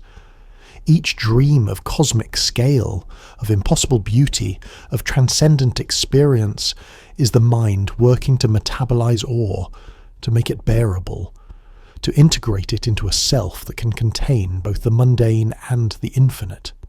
Dreams are consciousness, dissolving boundaries. Many dreams involve the dissolution of normal boundaries, between self and other, between inside and outside, between possible and impossible. Some theories propose that this boundary dissolution is the point of dreams, that consciousness uses sleep to practice letting go of the rigid categories and distinctions that structure waking life. The experience of becoming someone else in a dream, of merging with the environment, of being simultaneously in multiple places, would reflect this practice in boundary dissolution. This theory suggests that the rigid boundaries of waking consciousness are necessary for functioning, but can become limiting, and that dreams provide relief from these constraints. We wake with boundaries restored but slightly more flexible, slightly more permeable, having spent the night practicing letting go of the rigid self-definition that waking life requires. Dreams become a kind of ego dissolution practice, consciousness learning that it can survive the loss of boundaries, that the self is more fluid than it seems, that the distinctions between self and world, between me and you, between possible and impossible are useful fictions rather than ultimate truths. The dreaming mind teaching us that consciousness is more vast and less bounded than we imagine. If your eyes are growing heavy, don't fight it. Sleep is welcome here. The theories will continue whether you hear them or not. A quiet voice in the darkness asking nothing, offering only wonder and the gentle invitation to rest. Dreams might reflect electromagnetic brain activity. Neuroscience has discovered that the brain generates complex electromagnetic fields, and some theories propose that consciousness might be related to these fields rather than just to neural firing patterns. Dreams might reflect changes in these electromagnetic fields during sleep, consciousness experiencing the brain's electromagnetic activity directly. The shifting, flowing quality of dreams might mirror the fluid dynamics of electromagnetic fields, the way they strengthen and weaken, interfere and resonate. This theory suggests that consciousness is not located in neurons but in the fields they generate, and that dreams are consciousness experiencing these fields without the interference of sensory input. We wake from these experiences having touched something more fundamental than thought, having experienced the electromagnetic dance that underlies all neural activity, consciousness observing the fields that give rise to itself. Each dream would be a journey through electromagnetic space, awareness experiencing the very medium in which it exists, proving that consciousness is not a thing but a field, not a location, but a pattern in the electromagnetic activity of the brain, existing everywhere and nowhere, both physical and somehow more than physical. Dreams process. Spiritual experiences. Religious and spiritual traditions across cultures have recognized dreams as spiritually significant, and some theories propose that dreams serve to process and integrate spiritual experiences. Encounters with the sacred, moments of transcendence, experiences of unity or divine presence might be too powerful to fully process while awake. Dreams provide a space where these experiences can be revisited, explored, and integrated into everyday understanding. This theory suggests that spiritual development happens partly during sleep, that the soul's journey continues in dreams, that consciousness uses the nighttime to work through questions of meaning, purpose, and connection to something greater than self. We wake from these dreams changed, our spiritual understanding deepened, our sense of connection strengthened, even if we don't remember the specific dreams. The sacred enters through sleep, consciousness opening to dimensions of experience that waking life rarely touches. Dreams become prayer or meditation, the soul's conversation with itself or with the divine, the space where the mundane and the sacred meet, where human consciousness touches something infinite, something eternal, something that transforms us in ways we can feel but never quite explain. Dreams are consciousness, experiencing emergence. Complexity science studies how simple elements can combine to create complex systems with properties that emerge from but transcend their components. Some theories propose that consciousness itself is an emergent property, and that dreams might be consciousness experiencing its own emergence. In dreams, we might observe how simple elements, images, emotions, sensations, combine to create complex narratives and experiences that are more than the sum of their parts. This observation of emergence would help consciousness understand itself, see how it arises from simpler components, how complexity emerges from simplicity. The theory suggests that dreams are consciousness studying itself, watching its own emergence, understanding its own nature as an emergent phenomenon. We wake from these dreams with implicit understanding of how consciousness works, how it emerges from the brain's activity yet transcends it, how it's both physical and more than physical, both caused and somehow free. Each dream would be a lesson in emergence, consciousness teaching itself about itself, awareness observing its own arising, the mind watching how it creates itself moment by moment from components that are not themselves conscious, but somehow give rise to consciousness. Dreams might allow access to collective human memory. Some theories, related to Jung's collective unconscious but framed more mechanistically, propose that human brains might share information through mechanisms we don't yet understand, creating a kind of collective memory accessible during dreams. This collective memory would contain not individual experiences but patterns, themes, and knowledge accumulated across human history. Dreams might tap into this collective memory, explaining why certain symbols and narratives appear across cultures, why some dreams feel ancient or universal. The theory suggests that consciousness is not entirely individual, that minds might be connected in ways that become apparent during sleep when individual ego boundaries weaken. We wake from these dreams feeling we've touched something larger than ourselves, having accessed knowledge or wisdom that feels both new and ancient, both personal and universal. Whether this collective memory exists as a real phenomenon or is simply similar, brains producing similar patterns remains uncertain, but the experience of connection, of touching something shared, of being part of a larger consciousness, feels real to the dreamer, suggesting that whatever the mechanism, dreams connect us to something beyond our individual experience. Dreams. Process the ineffable language and conceptual thought have limits, and some experiences resist verbal description or logical analysis. Dreams might serve to process these ineffable experiences, the aspects of life that cannot be captured in words or conscious thought. Beauty, love, awe, spiritual experiences, profound grief. These often feel too large or too subtle for language. Dreams provide a non-linguistic space where these experiences can be processed through image, emotion, and sensation rather than words. This theory suggests that not everything can or should be translated into language, that some processing must happen below or beyond words, and that dreams provide this non-linguistic processing. We wake from these dreams unable to describe what we experienced but changed by it, the ineffable having been metabolized in the only way possible, directly, non-verbally, through experience rather than description. Dreams become the space where consciousness touches what language cannot reach, where we process what cannot be thought, where we integrate experiences that resist analysis, the dreaming mind working in dimensions that waking consciousness with its dependence on language cannot access. Dreams are consciousness. Practicing presence. Mindfulness practices emphasize being present, fully aware of current experience without judgment or interpretation. Some theories propose that dreams might be consciousness practicing presence, experiencing without the constant interpretation and judgment that characterizes waking awareness. In dreams, we often simply experience without questioning, accepting impossible events without analyzing them, being present to whatever unfolds. This acceptance might be consciousness practicing a more direct relationship to experience, one less mediated by thought and interpretation.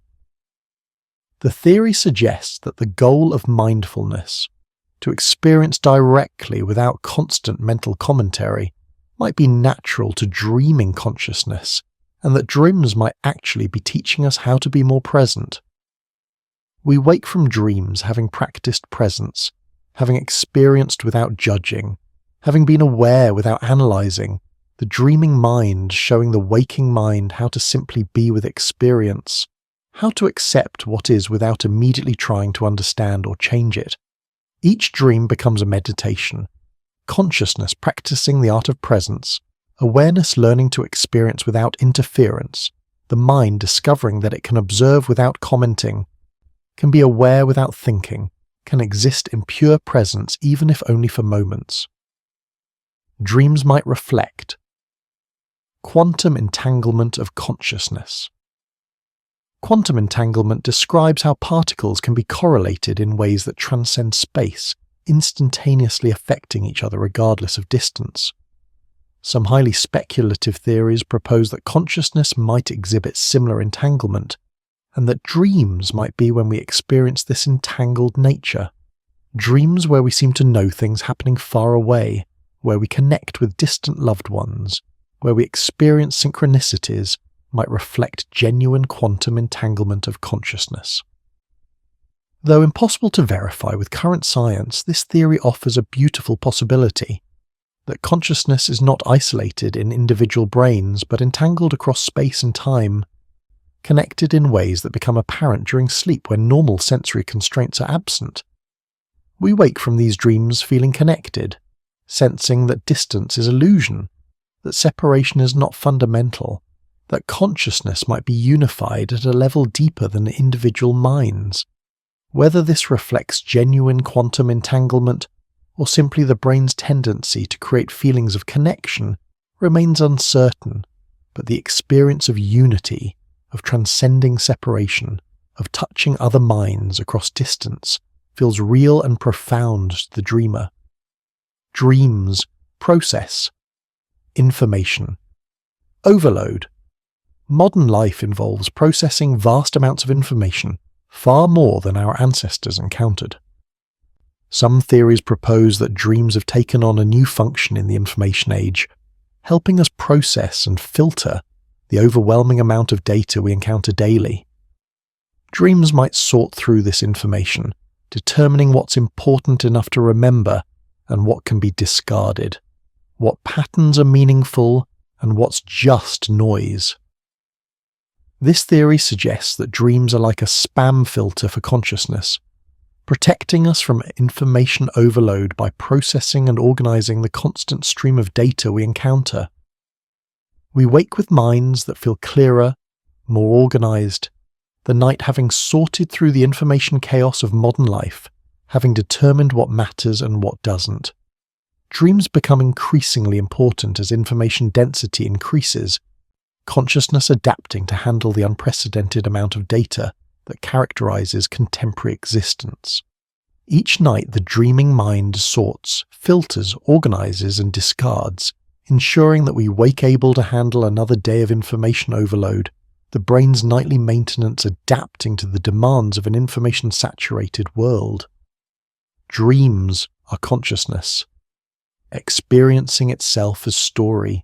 Narrative psychology suggests that humans understand themselves and their lives primarily through story, that we are storytelling creatures at our core.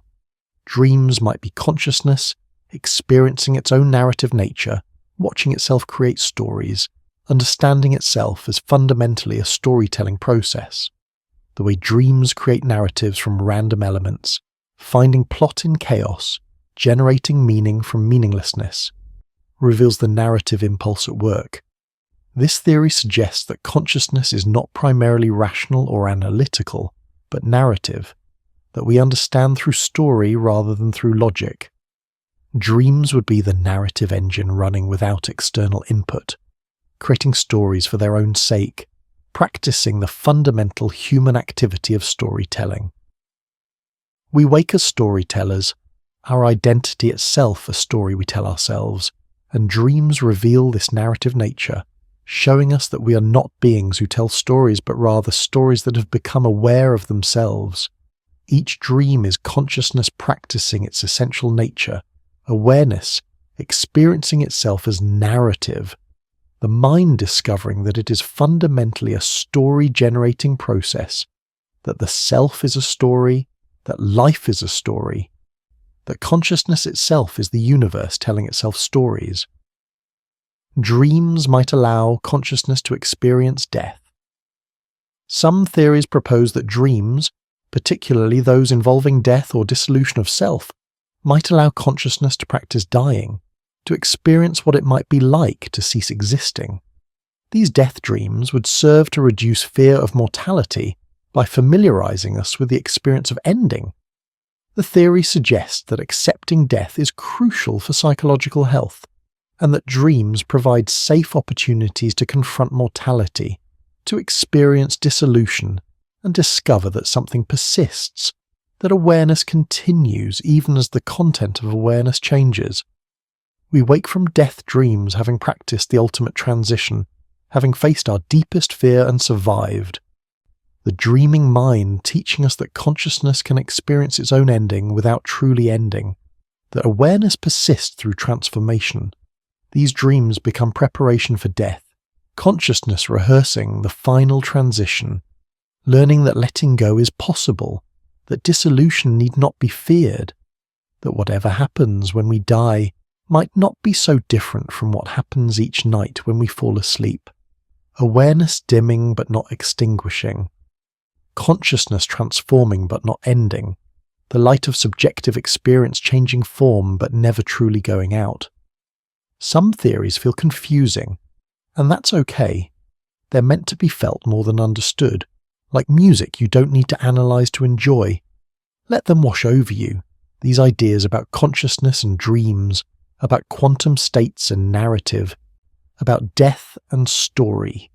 Let them become softer, less distinct, less important. Dreams process peak experiences. Psychologist Abraham Maslow identified peak experiences, moments of profound joy, understanding, or transcendence that stand out in memory. Dreams might help process these peak experiences, integrating them into our ongoing sense of self and world. Peak experiences are so intense that they can feel disconnected from ordinary life, and dreams might serve to bridge this gap, connecting the extraordinary to the everyday. This theory suggests that peak experiences require special processing, that their intensity and significance need to be gradually metabolized. Dreams revisit these moments, explore their implications, and weave them into the fabric of memory and identity. We wake from these dreams with peak experiences more fully integrated, their insights more accessible, their transformative power more completely absorbed. Dreams become the space where the extraordinary becomes part of the ordinary, where transcendent moments are woven into everyday consciousness, where peak experiences are transformed from isolated events into permanent parts of who we are. The dreaming mind ensuring that transformation doesn't fade but becomes foundation, that insight doesn't disappear but becomes understanding, that the peak becomes plateau. Dreams are consciousness. Experiencing paradox logic cannot handle paradox contradictions that seem to be simultaneously true, but dreams regularly present paradoxes, doors that are both open and closed, people who are both alive and dead, places that are both familiar and foreign. Some theories propose that dreams allow consciousness to experience paradox directly, to hold contradictions without needing to resolve them. This capacity to tolerate paradox might be essential for psychological health, as life itself is full of paradoxes that cannot be logically resolved. Dreams would train us to hold contradictions, to accept that opposite things can both be true, to live with ambiguity and uncertainty. We wake from these paradoxical dreams with increased capacity for nuance, for complexity, for accepting that reality is more complicated than either-or logic suggests. Dreams become training in paradox, consciousness learning that truth is often contradictory, that life is full of both and rather than either-or, that the deepest truths are paradoxes that cannot be resolved but only accepted, the dreaming mind teaching us to embrace contradiction, to live with uncertainty, to find peace in paradox rather than resolution. Dreams might be consciousness. Experiencing the implicate order. Physicist David Bohm proposed that reality has an implicate order, a deeper level where everything is interconnected and enfolded beneath the explicate order of separate objects we experience while awake. Dreams might allow consciousness to experience this implicate order directly, to see the hidden connections between things, to experience reality as fundamentally unified rather than separated. The way dream elements transform into each other, the way distant things connect, the way everything seems related to everything else, might reflect genuine experience of the implicate order. This theory suggests that waking consciousness sees only the surface of reality, the explicate order of separate things, while dreaming consciousness touches the deeper implicate order where separation is illusion. We wake from these dreams with intuitive understanding of interconnection, having experienced reality's fundamental unity, having seen how everything unfolds into everything else. Dreams become glimpses of deeper reality, consciousness experiencing the implicate order from which the explicate order emerges, awareness touching the unified field that underlies the apparent multiplicity of waking experience, proving that separation is surface and unity is depth. Dreams. Process. Transitions and transformation. Life involves constant transition between developmental stages, between identities, between relationships, between ways of being. Dreams might serve to process these transitions, helping us let go of what we were and embrace what we're becoming. This theory suggests that dreams are particularly important during major life changes, providing a space to work through the psychological challenges of transformation. We dream of old homes when moving, dream of deceased loved ones when grieving, dream of former selves when changing. These dreams help us process loss and possibility simultaneously, letting go and moving forward, ending and beginning. We wake from transition dreams having moved slightly further through the change, the night having done psychological work that daylight finds too difficult. Dreams become the space where we transform, where old identities dissolve and new ones emerge, where we practice being who we're becoming before we fully become it.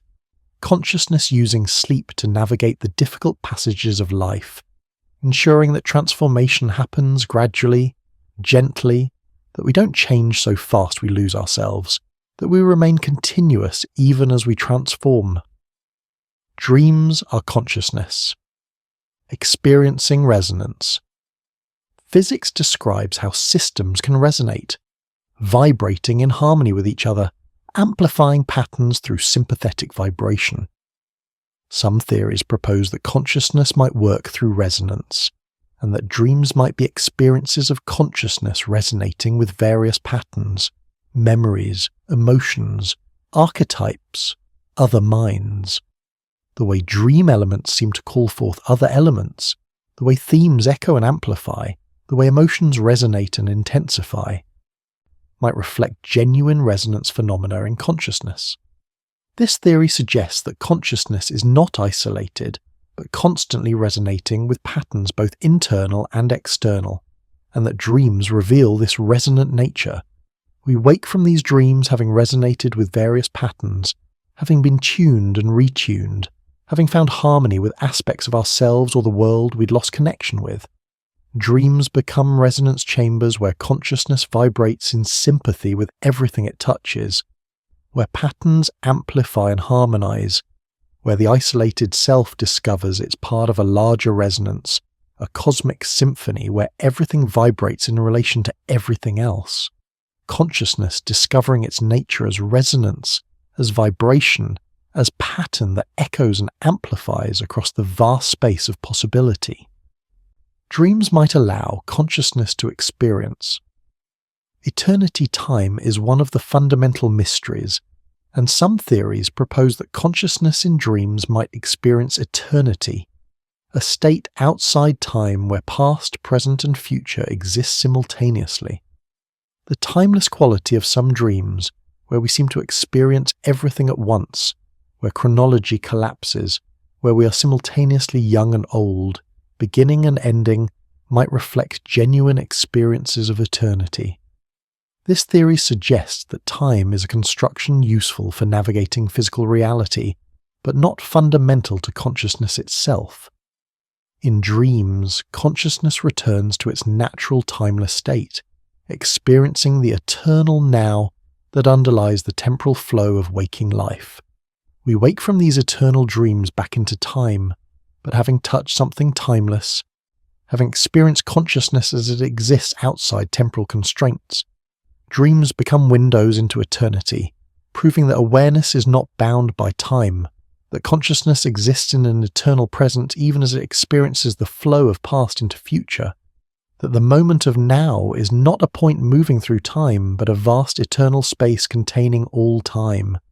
the dreaming mind touching eternity each night, remembering what it is beneath the illusion of temporal flow. Dreams process. Forgiveness. Forgiveness is one of the most difficult psychological tasks, requiring us to let go of hurt while maintaining appropriate boundaries. Dreams might provide a space where forgiveness can happen gradually, symbolically, where we can work through resentment and anger at our own pace. This theory suggests that dreams help us forgive by allowing us to revisit painful situations from new perspectives, to understand those who hurt us more deeply, to release grudges that poison our present. The dreams where we reconcile with those who wronged us, where we understand their perspective, where we let go of old hurts, are doing real psychological work. We wake from these dreams having moved slightly closer to forgiveness, the night having softened our hearts in ways daylight cannot. Dreams become the space where forgiveness happens, where we can be generous without vulnerability, where we can understand without condoning, where we can let go without forgetting. Consciousness using sleep to do the difficult work of releasing the past, of choosing peace over justice, of accepting that holding on to hurt hurts only ourselves. The dreaming mind teaching us that forgiveness is not weakness but wisdom, not forgetting but freedom. Dreams are consciousness, experiencing infinity. Mathematics and philosophy explore infinity, but understanding it conceptually is different from experiencing it. Some theories propose that dreams might allow consciousness to experience infinity directly, to encounter the endless, the boundless, the unlimited. Dreams of infinite spaces, of endless falling, of eternal repetition, might be genuine experiences of infinity rather than mere symbols. This theory suggests that consciousness is capable of experiencing infinity, that awareness can contain the unlimited, that the finite mind can touch the infinite. We wake from these dreams of infinity changed, our sense of scale altered, our understanding of limitation transformed. Dreams become encounters with the infinite, consciousness discovering that it can experience what it cannot fully comprehend, that awareness is large enough to contain infinity, that the mind is not bounded by the skull but opens onto something endless. Each dream of infinite space, of eternal time, of boundless possibility, is consciousness experiencing its own infinite nature. Awareness discovering that it is not small and limited but vast and boundless, that the self is not a point but an opening onto infinity. The dreaming mind touching the infinite and discovering it was infinite all along. Dreams might be consciousness, preparing for awakening. Some spiritual traditions suggest that ordinary waking consciousness is itself a kind of sleep, and that true awakening involves recognizing the dreamlike nature of everyday reality. Dreams might serve to prepare us for this awakening by showing us how convincing illusions can be, how reality can be constructed, how consciousness creates experience. This theory proposes that by experiencing the constructed nature of dreams, we become capable of recognizing the constructed nature of waking reality. The realization that dreams are dreams, that what seemed real was illusion, prepares us for the possibility that waking life might also be a kind of dream, consciousness creating experience rather than simply receiving it. We wake from these preparation dreams slightly closer to awakening, having practiced recognizing illusion, having learned to question what seems solid and real. Dreams become spiritual practice, consciousness teaching itself to see through illusion, to recognize the constructed nature of experience, to understand that the dreamer and the dream are one, that consciousness creates the reality it experiences, that awakening means recognizing this creative power, this fundamental role in constructing experience, the dreaming mind preparing the waking mind to wake from the dream of ordinary life into the lucid awareness that we are not in reality but that we are reality, experiencing itself. There's nothing you need to do now. No answers to chase, no puzzles to solve, no theories to understand. Just the calm certainty that mystery itself is a kind of lullaby, one that will carry you into sleep, Let the theories fade, becoming less distinct, less important, just gentle whispers in the darkness. Dreams are consciousness, experiencing compassion. Compassion involves understanding suffering and wishing to alleviate it, both for ourselves and others. Dreams might help develop compassion by allowing us to experience situations from multiple perspectives, to feel what others feel, to understand suffering we haven't directly experienced. This theory suggests that dreams are empathy training, consciousness practicing understanding and caring, developing the capacity to feel with rather than just for others. We dream of being others, of experiencing their pain and joy, of understanding their choices and constraints. We wake from these dreams with increased compassion, having walked in others' shoes during sleep, having felt their feelings, having understood their struggles. Dreams become compassion practice, consciousness, learning to care, to understand, to wish well for all beings, including ourselves. The dreaming mind softens the heart, opens awareness to suffering, builds the capacity to respond to pain with kindness rather than judgment, to see that everyone struggles, that everyone suffers, that compassion is the only appropriate response to the universal condition of being human, vulnerable, finite, and aware of our own fragility. Dreams might be consciousness, experiencing emptiness. Buddhist philosophy speaks of emptiness, the recognition that nothing has inherent independent existence, that everything arises through relationship and condition.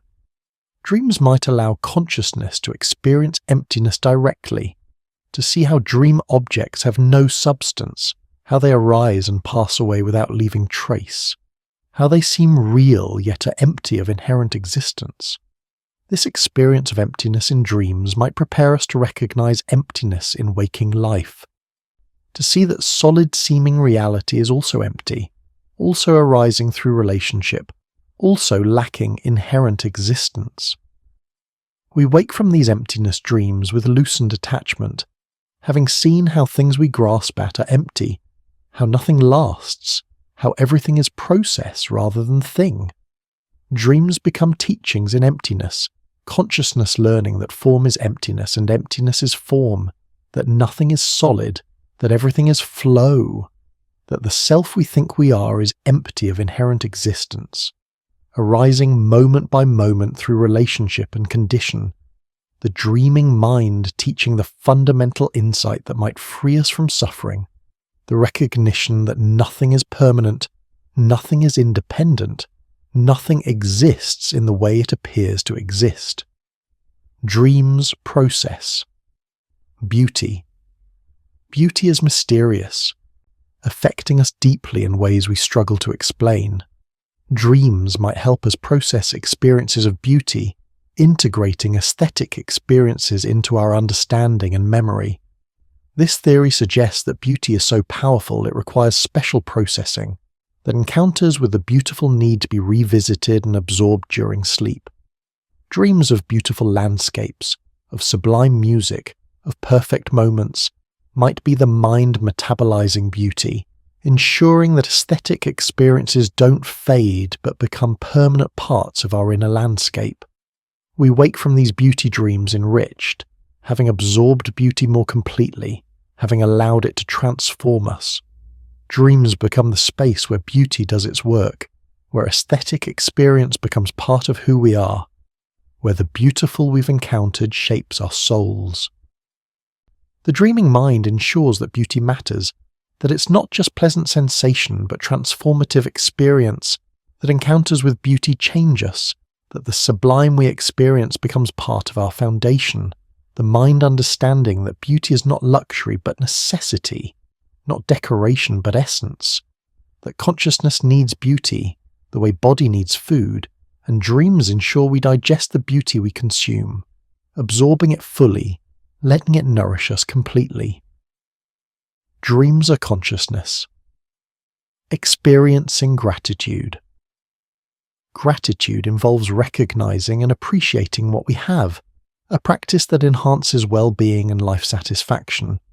Dreams might help develop gratitude by allowing us to experience loss and return, absence and presence, to feel what it would be like to lose what we have and then to have it again.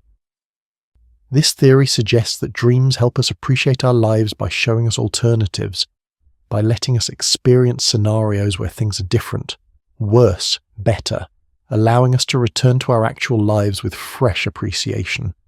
We wake from these gratitude dreams feeling thankful, having experienced through contrast what we have, having felt through possibility what we might lose, having recognized through dream that our lives, however imperfect, contain much worth cherishing. Dreams become gratitude practice, consciousness learning to appreciate, to recognize gift, to feel thankful for existence itself.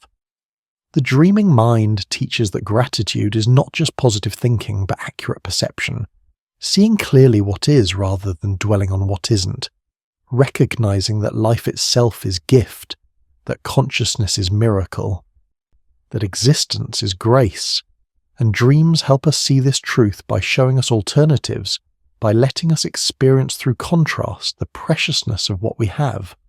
Dreams might allow consciousness to experience dissolution.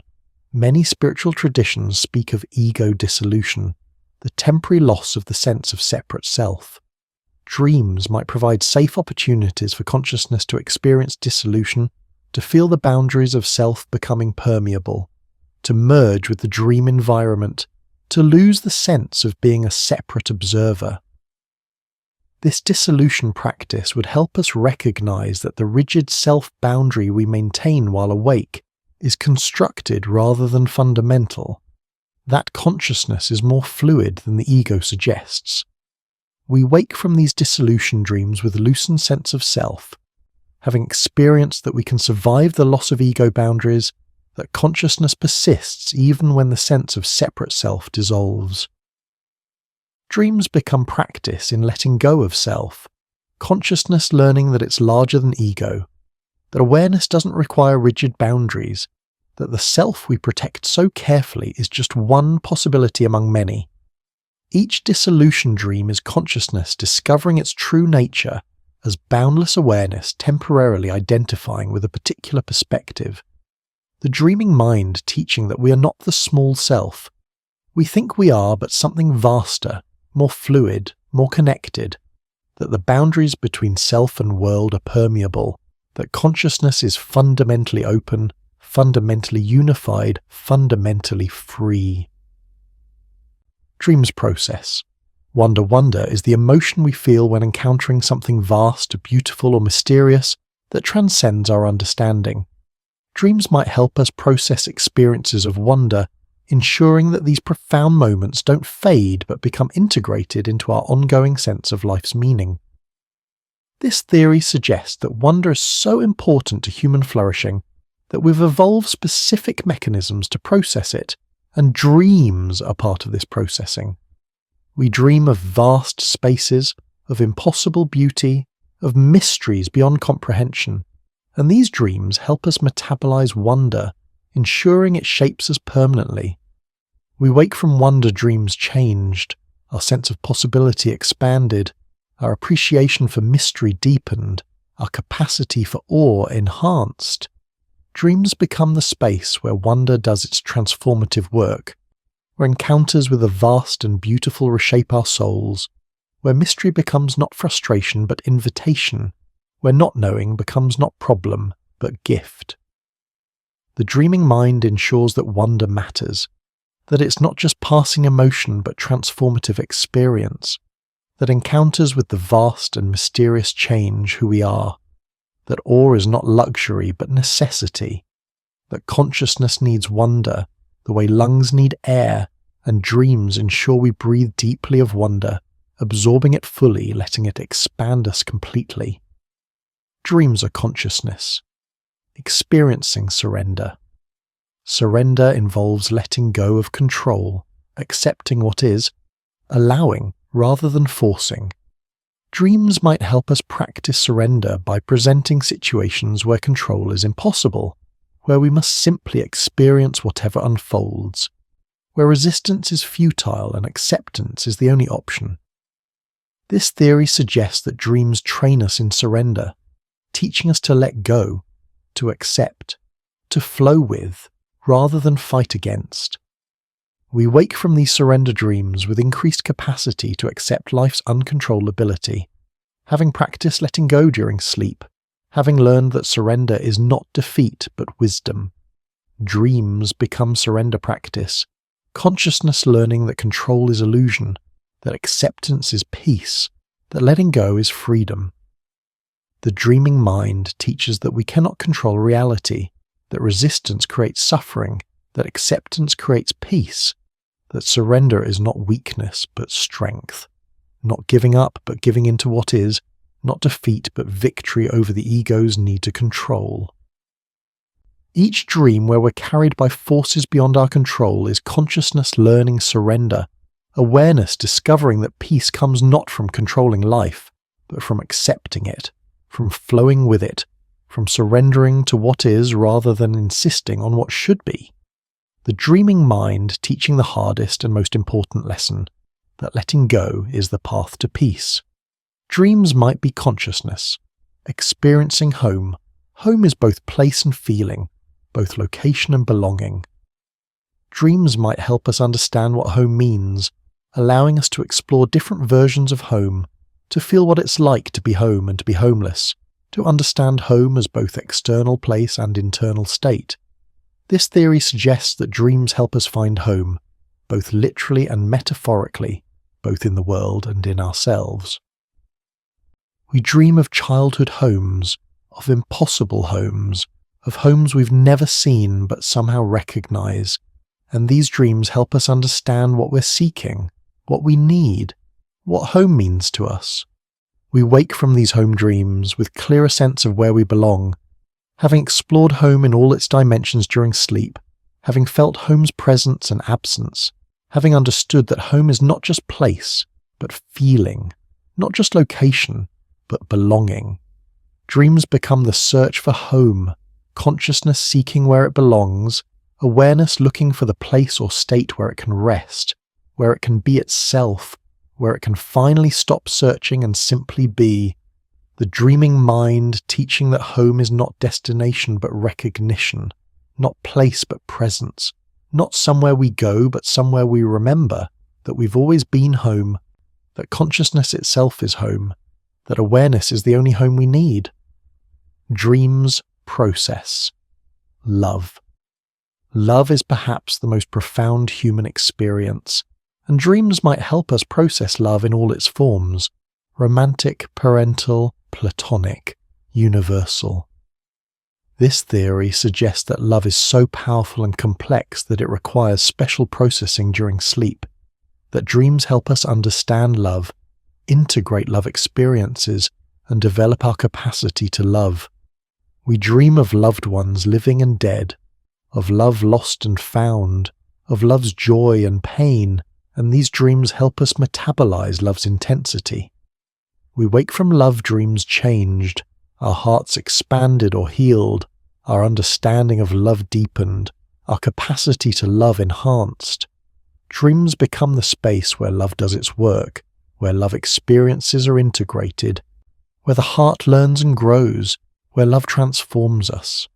The dreaming mind ensures that love matters, that it's not just emotion but transformative force, that love experiences shape who we become, that the heart needs dreams to fully absorb love, to understand love, to become capable of love. Each dream of love is consciousness learning to love, awareness opening to connection, the self discovering that it's not isolated but fundamentally relational, that love is not just feeling but the fundamental nature of consciousness itself, that awareness is love becoming conscious of itself, and dreams are where we learn this truth, where love teaches us what we are. Dreams are consciousness, coming home to itself. Perhaps the deepest theory is the simplest. Dreams are consciousness returning to itself, awareness resting in its own nature, freed from the task of navigating external reality. In this view, waking life is consciousness in exile, awareness focused outward, attention captured by the world.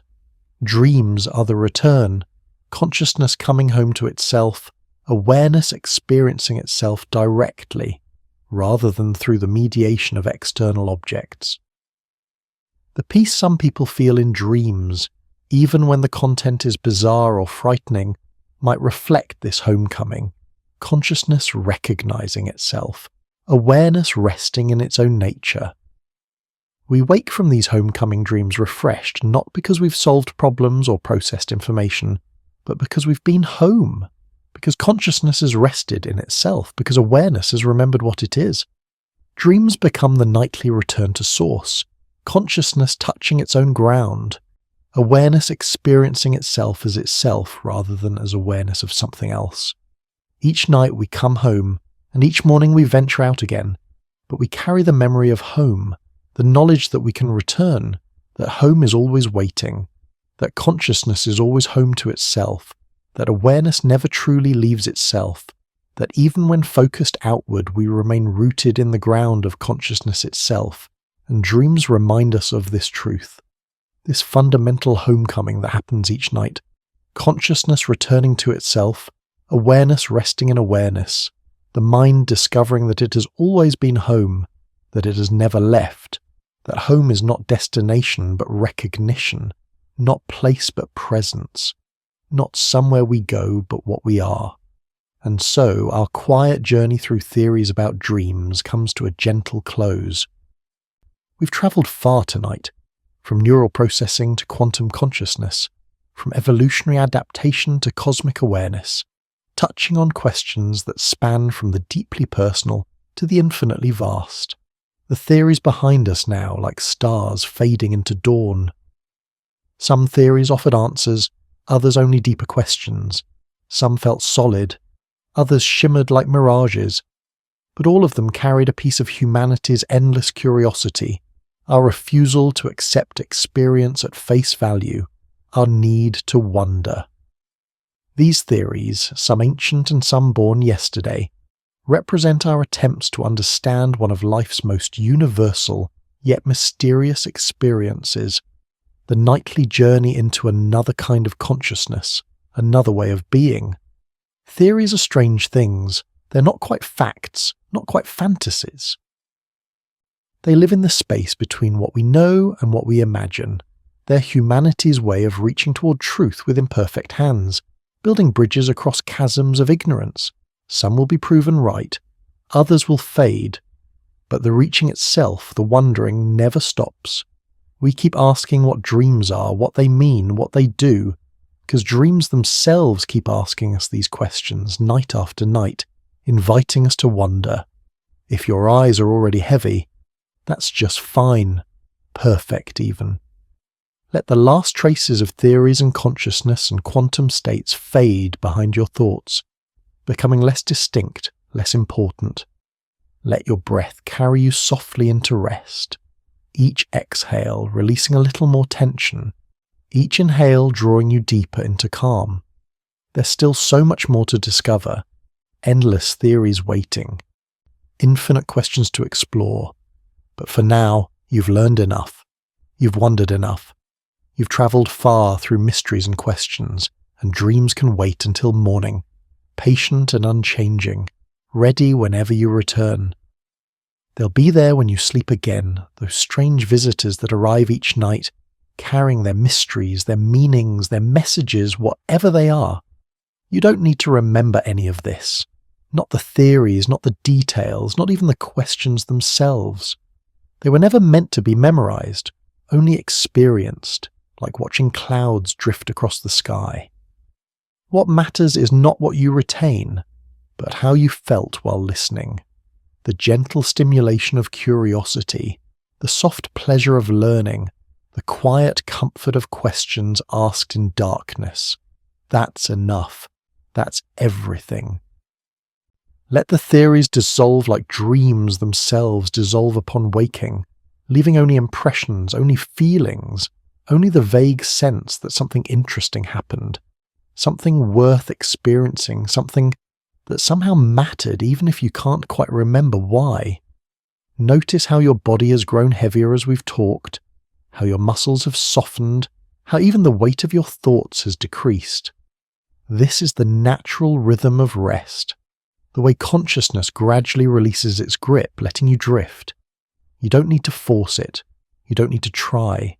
Just allow it, the way you'd allow yourself to float in calm water, trusting the water to hold you, trusting the darkness to be safe. Your body knows how to sleep. Your mind knows how to dream. You don't need to help, don't need to guide, don't need to control. Just let go. Let the process unfold naturally. Let sleep come in its own time, in its own way. There's nothing you need to do now. No answers to chase, no puzzles to solve, no theories to understand. Just the calm certainty that mystery itself is a kind of lullaby, one that will carry you into sleep. So let go. Let your mind wander where it will, through dreams or darkness, through memories or nothing at all. Let your consciousness dim like a sunset, gradually, naturally, beautifully. And know that when you wake, the theories will still be here, the questions will still wait, and dreams will still be mysterious, still be wonderful, still be yours. Thank you for spending this time with me, for letting me guide you through these theories, these questions, these mysteries. Thank you for your curiosity, for your willingness to wonder, for choosing to end your day with learning rather than emptiness. It means something, this choice you've made. It says something about who you are, someone who seeks understanding even in the quiet moments before sleep. And I'm grateful to be part of your evening, part of your routine, part of the quiet ritual that carries you from waking into sleep. Thank you for listening, for wondering, for being here, for being open to mystery, for allowing questions to be enough, for accepting that not knowing is not failure but invitation. You're not alone in this. Right now, all across the world, others are listening too, drifting through these same theories, wondering these same questions. Some are ahead of you, already deep in dreams. Others are just beginning. But you're all connected by this shared experience, this common journey through mystery and wonder, a quiet community of curious minds, seeking rest and knowledge in the same breath, finding peace in questions that have no answers. You're part of something larger, part of a long tradition of humans wondering about dreams, asking what they are, what they mean, what they do. Every culture has wondered. Every person has dreamed. You're part of this universal human experience, this nightly journey into mystery that connects all of us across time and space. Imagine yourself now, floating through the theories we've explored, passing by them as if through constellations in the night. Questions above, questions below, a galaxy of wonder all around you. And you at the quiet center, resting in the knowledge that mystery is not something to fear, but something to embrace. That not knowing is not failure, but invitation. That the universe keeps secrets not to frustrate us, but to keep us curious, to keep us reaching, to keep us human. Let that thought comfort you. Let it wrap around you like a blanket woven from starlight and uncertainty, soft and strange and somehow perfect. The theories we've explored tonight are just whispers in an infinite conversation, questions asked across time, mysteries that connect us all, dreams that unite every human who has ever lived and ever will live. There's nothing left to do now. No answers to chase, no puzzles to solve, no theories to understand. Just the calm certainty that mystery itself is a kind of lullaby, one that will carry you into sleep. So let go. Let your mind wander where it will, through dreams or darkness, through memories or nothing at all. Let your consciousness dim like a sunset, gradually, naturally, beautifully. And know that when you wake, the theories will still be here, the questions will still wait, and the universe will still be strange and wonderful. Dreams will still arrive each night, mysterious and meaningful, carrying whatever it is they carry, doing whatever it is they do, being whatever it is they are. The mystery continues, patient and eternal, waiting for you to return, waiting for you to wonder again, waiting for you to dream. I hope you sleep well and dream softly. May your rest be deep, your dreams be gentle, and your tomorrow be bright. May you wake refreshed, renewed, ready for whatever comes. Thank you for being here. Good night.